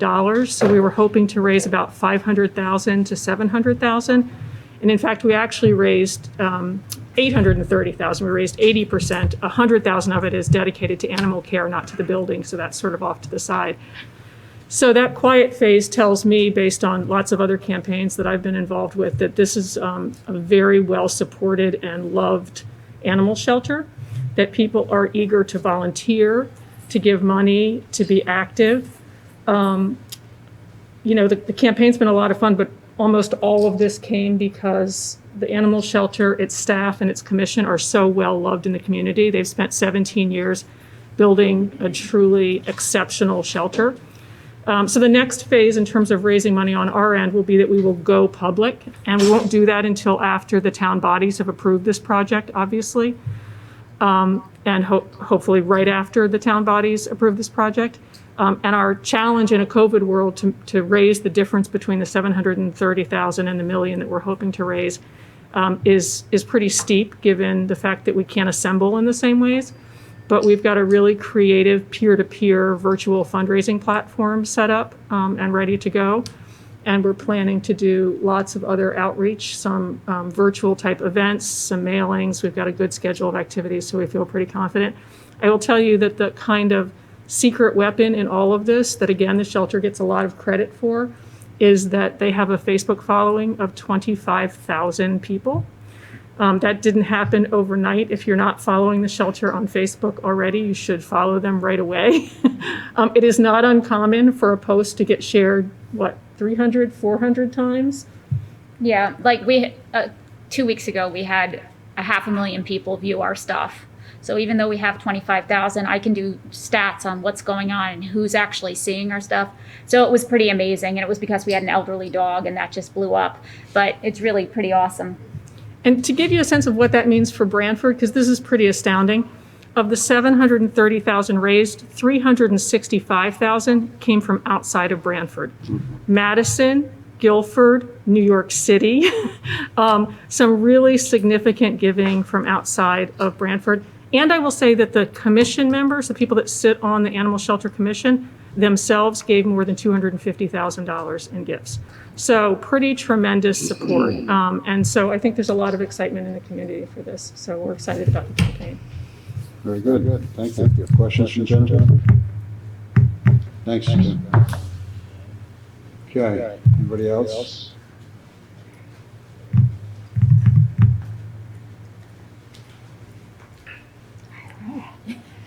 Good evening. My name is Diana McCarthy-Burkeri. As Jim mentioned, I'm the new Sustainability and Compliance Manager for the town of Branford. We have been working together for a little while, I can say that. Yep. Much longer with Jen. So part of my role with the town is collaborating with other resources in sustainability in the state of Connecticut. The town of Branford and also North Branford have committed to the Sustainable Connecticut program, which is a accreditation program. Just being two towns that work together on one facility has allowed us the opportunity to participate in their community grant matching program. So through that program, you can apply for funding for some projects. You may be familiar with the pollinator garden that the fire department here has raised money for. They're looking to put it out front. Anybody from the community can put a project up to try to raise some funds for it through crowdfunding.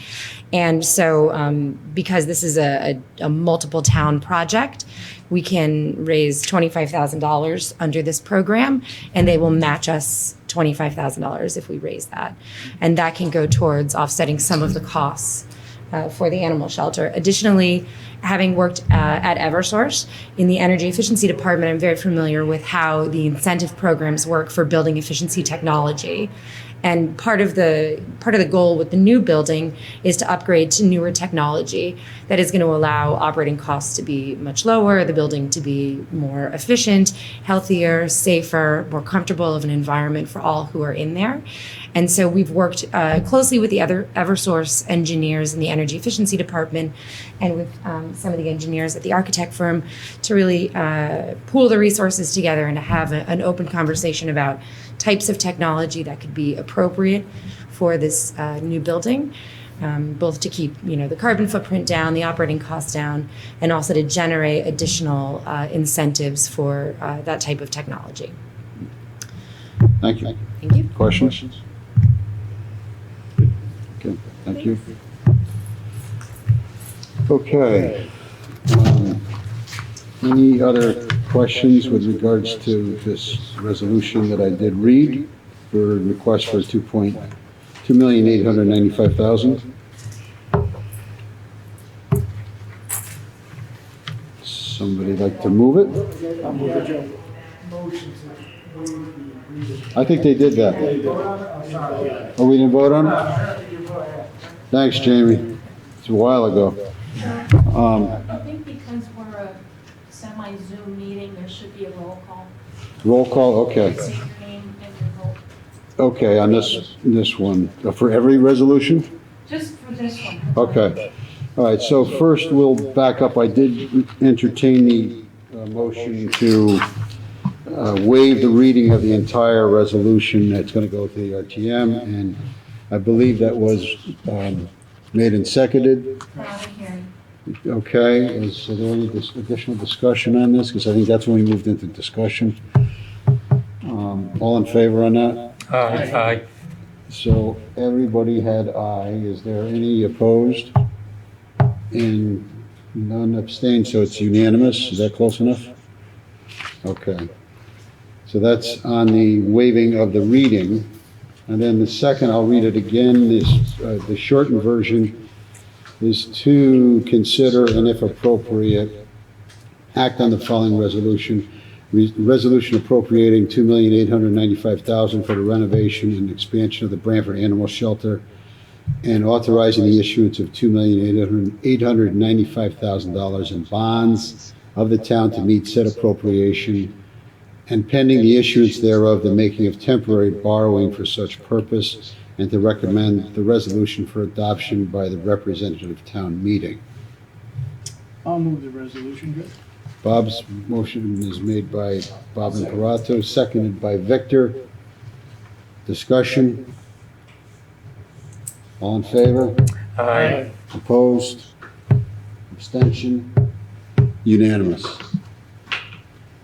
All right, thank you, Laura and others, and good luck. Chairman Marilyn and everybody, congratulations. Okay. Okay, next, we have a few more agenda items, another 10 pages here. Item number 15 is to consider and if appropriate, approve a request from the Assistant Finance Director for the following fiscal year 20. Hey, thank you. Oh, yeah. How'd I skip that one? Item number 14, thanks, Jeff. To consider the Board of Finance review of Deputy Police Chief John Alves' employment agreement. We were provided a copy of the proposed agreement. Jamie, would you like to cover this? Sure, and I believe HR Director Margaret LeBeau is on Zoom if there's any Hi, questions. Hi, Joe, how are you? I bring this before. Let me just briefly tell you the process we used here. In 2018, Deputy Chief Mulhern had been given an employment agreement. We used that as a basis where we started out our discussions. We then looked at the recent police union contract, which of course got ratified in 2019 because we did not want Deputy Chief Al to lose any major benefits, obviously. And then I consulted with Jamie Cosgrove, obviously, as well as Chief Mulhern, and you have before you our recommended agreement. The specifics of it are very similar, as I said, to the one that was agreed upon by the committee in 2018, with some modifications, obviously, with current. Thank you. Jamie, additional comments? Yeah, I was just going to say, before you, for Chapter 42-1, financial review obligations, Margaret just laid out. This was, Deputy Alves was appointed chief actually just about a year ago.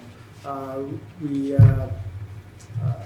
entered into discussions regarding the contract, and Deputy Chief Alves attended, went down to the FBI Academy for a number of weeks, and then COVID hit. So that's the delay for this. The Police Commission voted on this. That's why I bring it before you today. This is, there will, no budget adjustment is required in the current budget. This was all funded in the budget approval process. And the term will expire June 30th, 2025. So traditionally, this is one of those statutes that's, because it's multi-year obligation, that it comes before the board. And while it doesn't, it's not necessarily subject to our approval, it's subject to our review.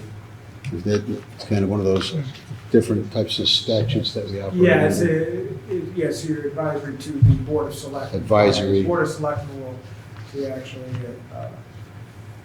body that will approve the contract, but anything over 1 year or greater than $10,000 comes before the Board of Finance for review. Okay, questions on this, comments on this contract? Okay, Victor? Do we have counsel that reviews HR stuff? Yes, so this was, went through our labor attorney, Bill Ryan. Okay, thank you. Motion to move it. So there's been a motion to, I guess, a positive, no change type of review on this contract. We really haven't gotten the wording down in this type of review yet, but there's a motion by Bob that this be accepted and I guess recommended to the Board of Selectmen for approval. That's close enough. And so that's a motion by Bob. Yes. And seconded by Victor. Discussion, all in favor? Aye. Okay, thank you, Margaret and Jamie on this. Okay, now we'll go on to item number 15, which would be to consider and if appropriate, approve request from the Assistant Finance Director for the following fiscal year 20, that's fiscal year 1920, right? Yes. Yeah, the one that just ended. Budget transfer for IT from wages and salaries, $721, from professional development, $428, hardware, $834, communications, $443, other supplies, $1196, software, $8,070, travel, $2,500, membership and conferences, $231. That total is $14,423, and that would move into purchased services. Catherine, you have comments on that? Yeah, not many. Normally, I wouldn't be doing the transfer for the IT department, but since this was my oversight, I only felt it appropriate that I handled the transfer. Every year, our contract with NextGen, which is a police department software maintenance, they give us a 3% discount if we pay that invoice in February before its due date. So we pay it out of prepaid expenses. Then in July, I make that journal entry to book it to the expense. Last summer, I was out of the office. When I came back, it just simply slipped my mind. So when I booked this year's, I realized that there was a high balance in the prepaid expense account. I did a little research and I realized I hadn't done the transfer from last year. Okay. I'll second. Moved by Victor, seconded by Charlie. Additional discussion? All in favor? Aye. Aye. Okay, thank you for that. Number 16, request to consider and if appropriate approve various requests from the Finance Director for budget transfers.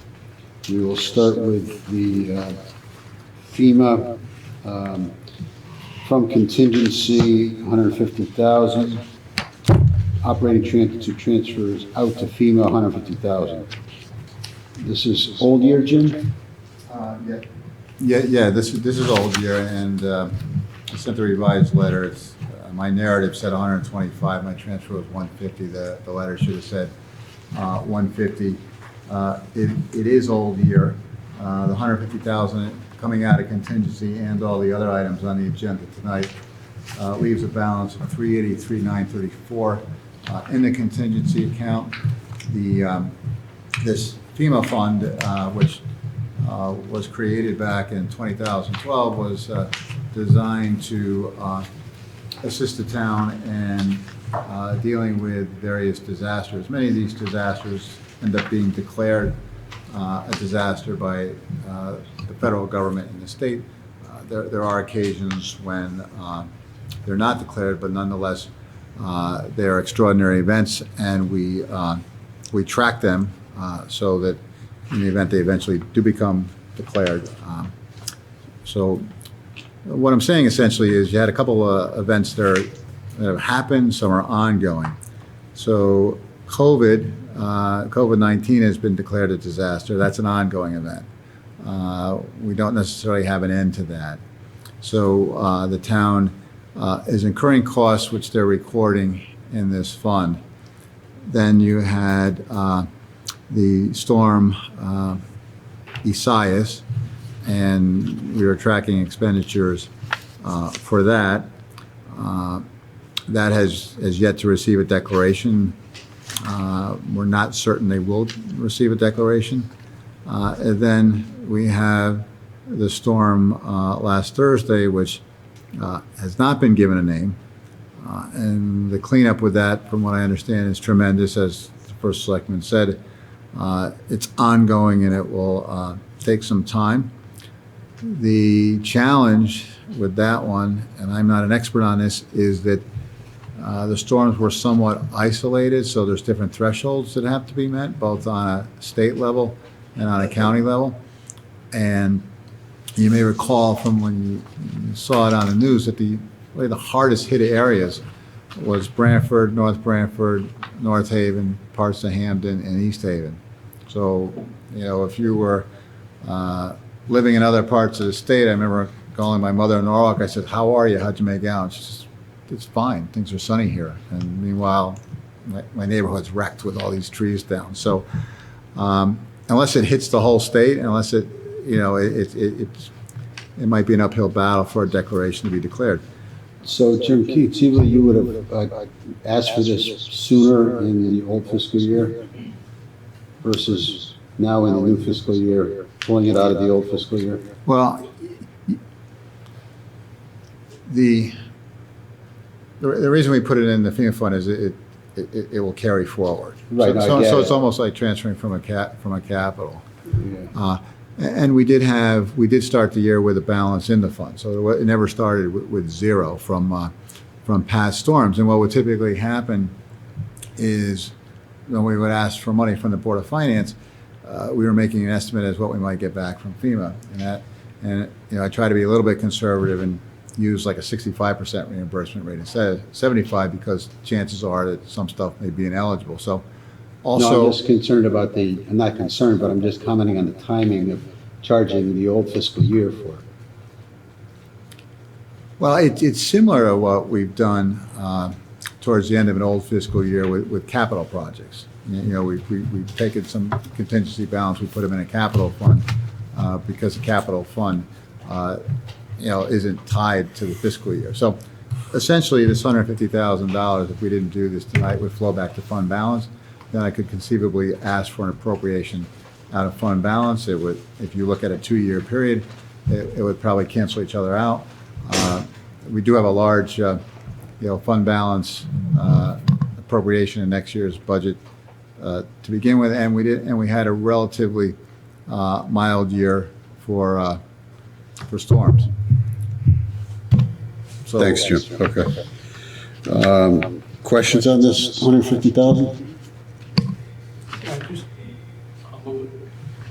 Just curious, Jim, on the COVID piece, do we go through the state for that, or is that directly?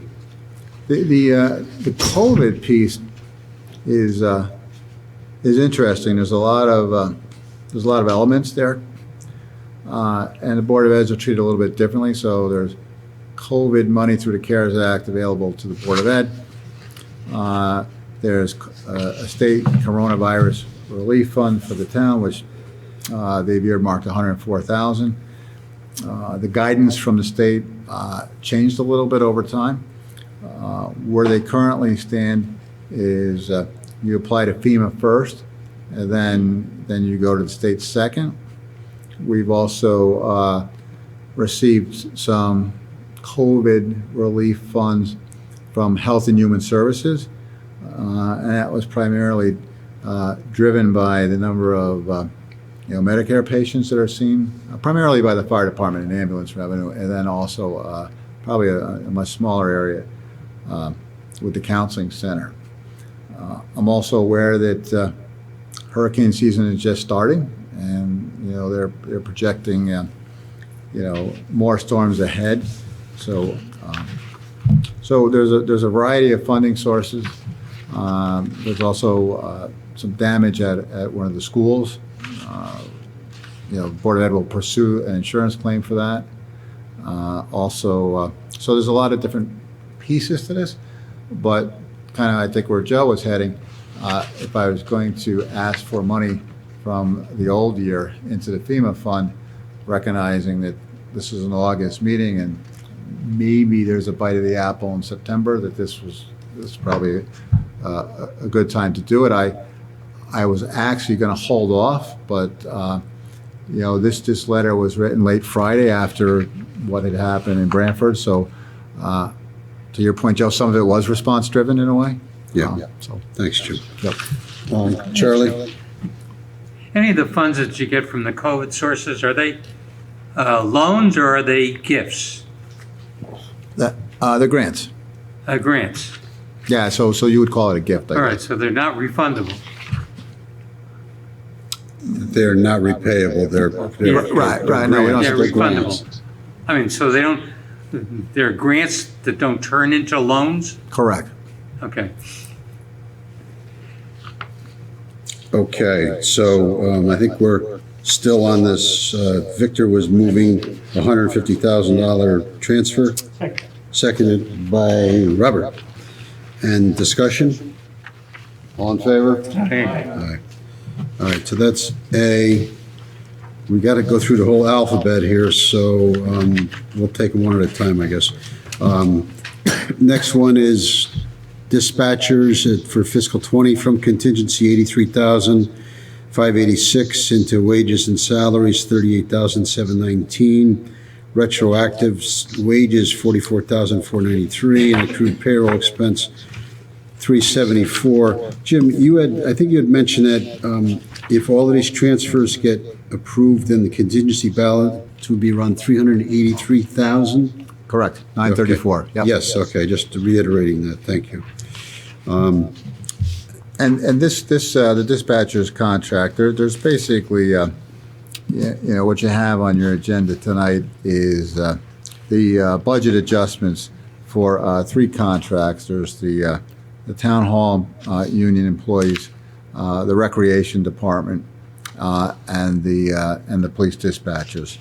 So those three contracts were adopted by the RTM this past fiscal year.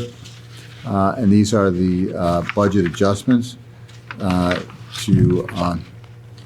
basically, when you look at the back of the budget, for example, you'll see all these salaries, and what we're doing is we're adjusting that budget to reflect those new wages. And it typically happens when there's unsettled contracts, so then they settle. Before the budget's adjusted, you'll frequently get questions at the public hearing on the budget. Well, why is this going up by 5.1%, these wages? And it's 2.5%, but when the base year gets adjusted, it'll only be a 2.5% increase. So that's what this is all about. So Jim, this is for fiscal 20 again, and for 2021, is that budget well funded, or are we going to need additional transfers? I believe in 2021, I forget where we left it. A lot of those adjustments were made. Were anticipated. Because the budget and the contracts were all getting approved in that late cycle. Okay, so we should be all set in the 21 budget. For these bargaining. Yeah. Okay. Thanks. So why don't I read, seeing that these cover all of these, why don't I read through the next two, and then we could vote on those three transfers. That makes sense. So the first one was dispatchers, which I read. Second one would be town hall union. That is from contingency, 26,350 into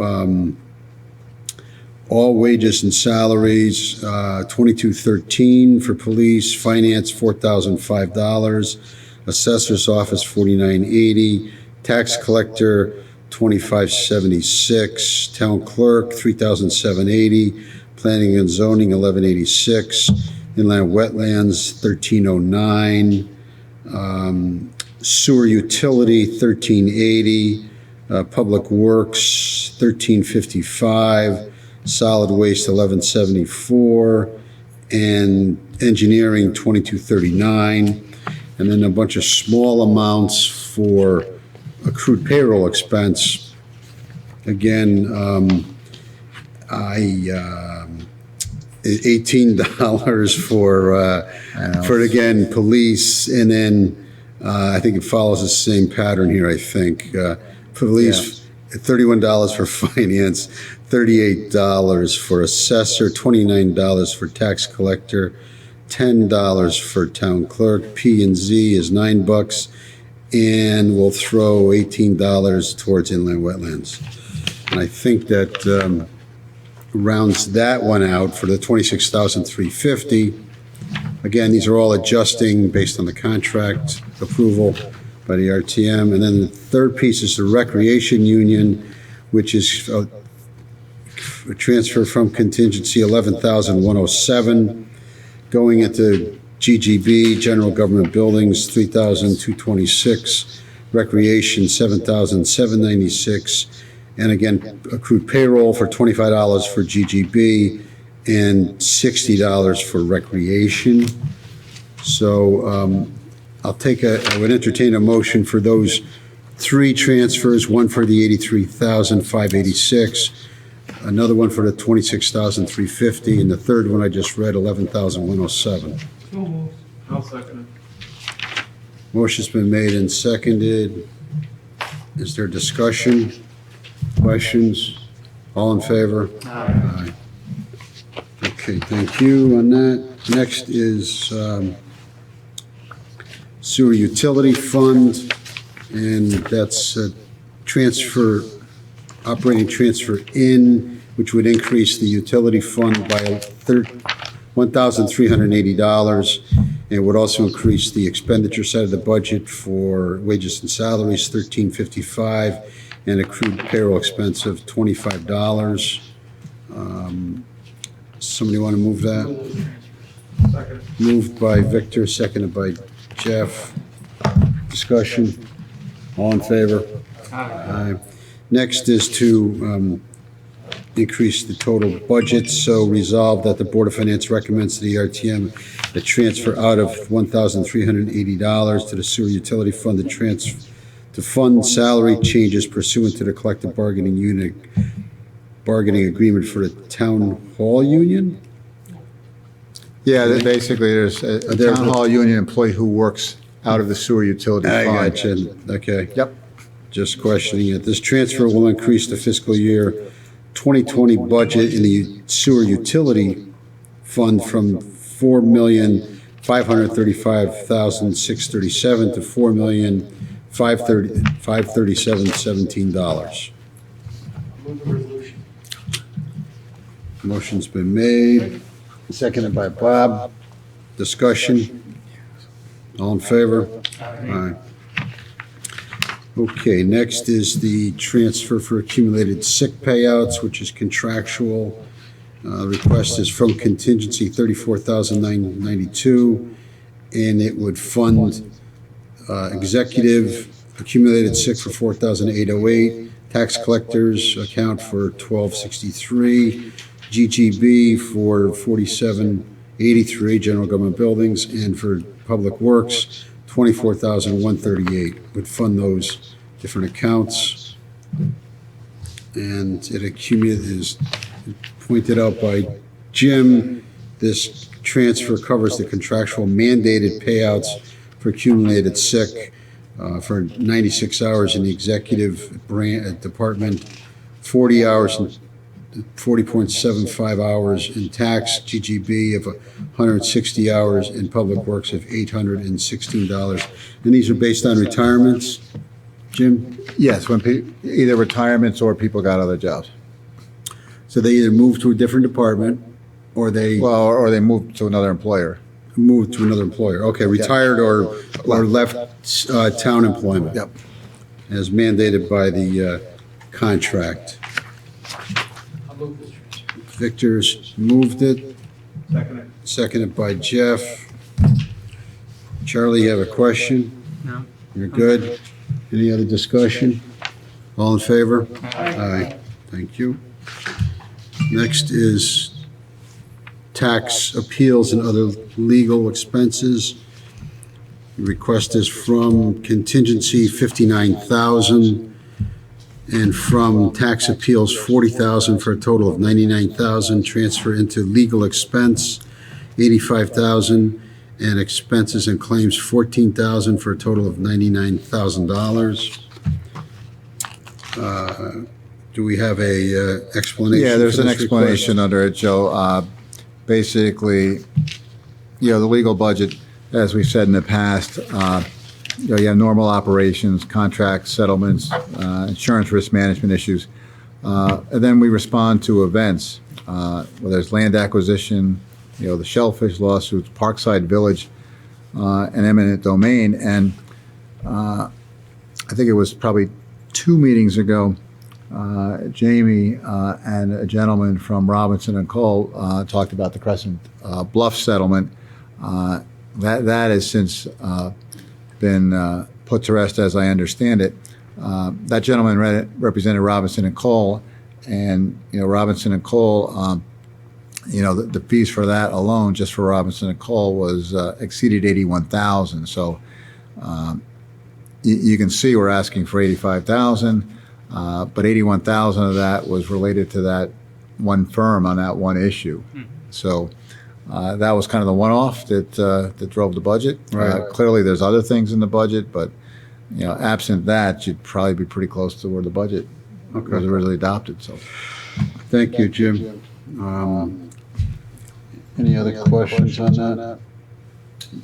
Then moved by Bob, seconded by Victor. Is there additional discussion or questions on this transfer?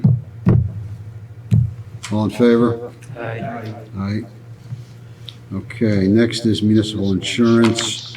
From contingency, $20,000 into 2 accounts. One is insurance damage for $15,000, which is like our deductible, and property insurance for $5,000.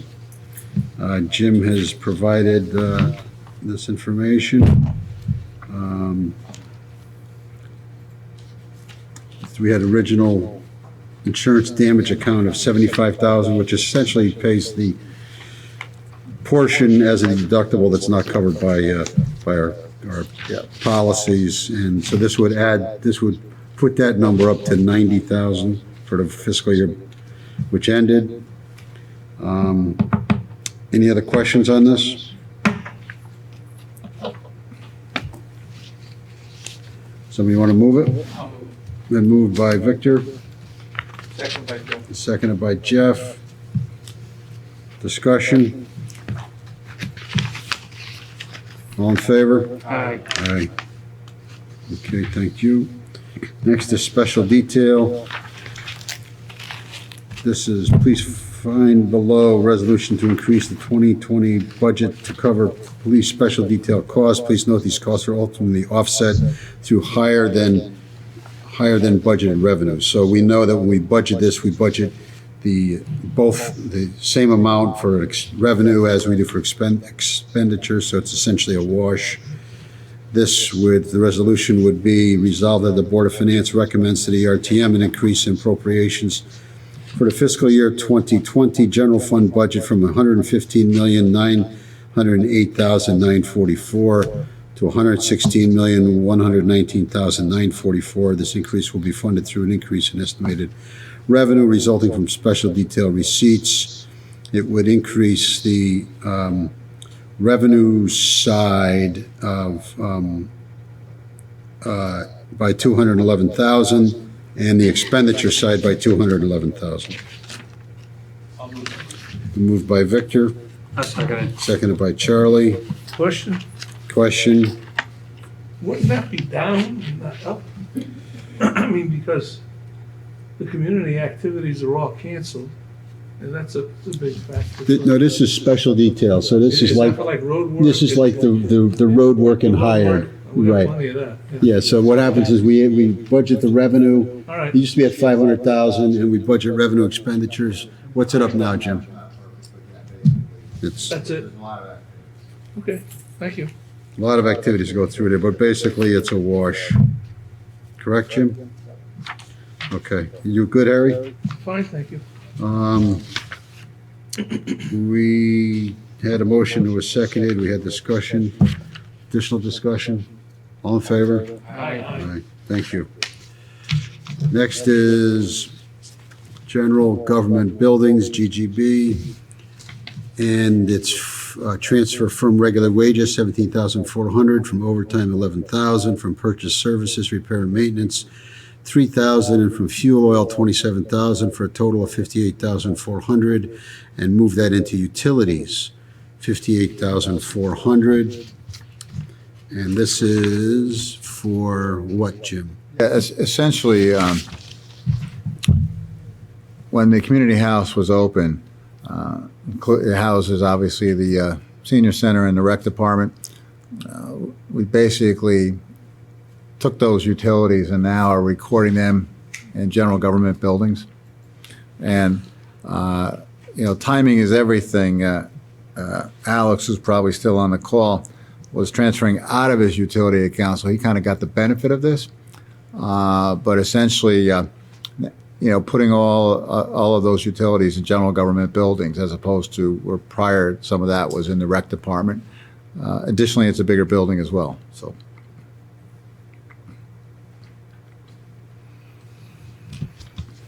Okay. Just questions on this? So next year's budget, we're gonna see that in GGB? And Yeah, you should have saw somewhat of a reduction in the rec department this year for utilities. The year we're in, the new year. Right. I'll move that. And then we'll have better data going forward for GGB, but essentially that's where those bills are now getting paid. So- Alex still has utilities for, like the Foot Park building and some of his other facilities, but 46 Church Street is now in GGB. Okay. And at some point in time, you'll see when the old Canoe Brook, gets disposed of, however that will work, because we're still heating and we still have utilities on in that building as well. So that has to come off at some point in time. Thanks, Jim. Yeah. Did you move that, Bob? It's been moved by Robert, seconded by Jeff. Is there discussion or questions? All in favor? Aye. All right, thank you. Next is human resources, from regular wages, 1,800, into overtime, 1,800. This is basically overtime paid for the tax office, support the tax office. Been moved by Victor, I'll second it. seconded by Jeff. Discussion? All in favor? Aye. Aye. Next is solid waste, from regular wages, 31,305, into material handling, 31,305. Again, Jim has provided a good overview of these. And that was after discussions with the solid waste manager and the first selectman. Okay.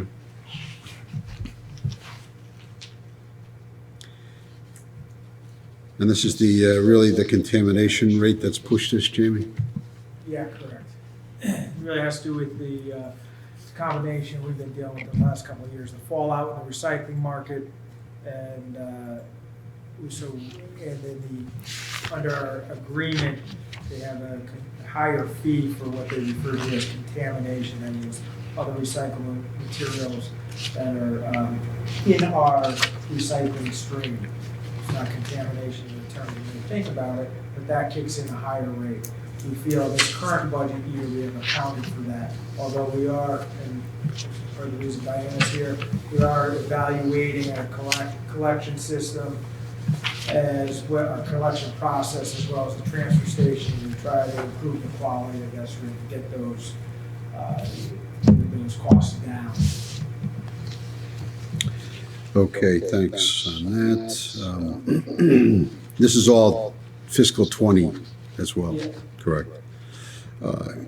Questions on this? Somebody want to move it? I'll move it, Joe. Moved by Jeff, seconded by Victor. We have discussion. All in favor? Aye. And then we have legislative, from elected official salaries, $275, into elected official salaries at $275. That's a good one. And this is a reason for this transfer from one account into the same account. Yeah, it's supposed to be two different departments. I figured. Yeah, that second number. The second number goes where? It should be 101, 41010, it should be the legislative. The legislative, okay. Very good. So that we'll note that correction, and then we'll let you explain what it's for, Catherine. Okay, so, a July payment that was made for the RTM clerks normally would have gotten charged back to accrued payroll. It wasn't accounted for in 1819, so that's why it was over 1920. Gotcha. Okay, questions on this? Moved by Jeff? No, Victor. Victor, okay. Seconded by Jeff. Discussion? All in favor? Aye. Okay. Only a few more items to go, folks. Item number 17 is adjournment, and with no other business. Just put this one comment. What's? Please? Yes, sir. At the top of our meeting, I know you said thank you to our first selectman for the work during these past two storms. Yes. And I think we'd like to thank all of the town employees. I'd like to frame that in a motion. Okay, I will accept that. I'll second. So we're adding to the agenda, and we have a motion, no, prior to the adjournment, and Harry's made a motion to add, and to add the thank you, and I'll take it with that, as that simple of a change. And somebody seconded the motion? Victor. I think we all seconded it, Jeff. Okay. All in favor? Aye. I'm just trying to prolong the meeting, guys, that's all. And with no other business to come before the board, I'll entertain a motion to adjourn. Moved and seconded, all in favor? Aye. Aye. Thank you.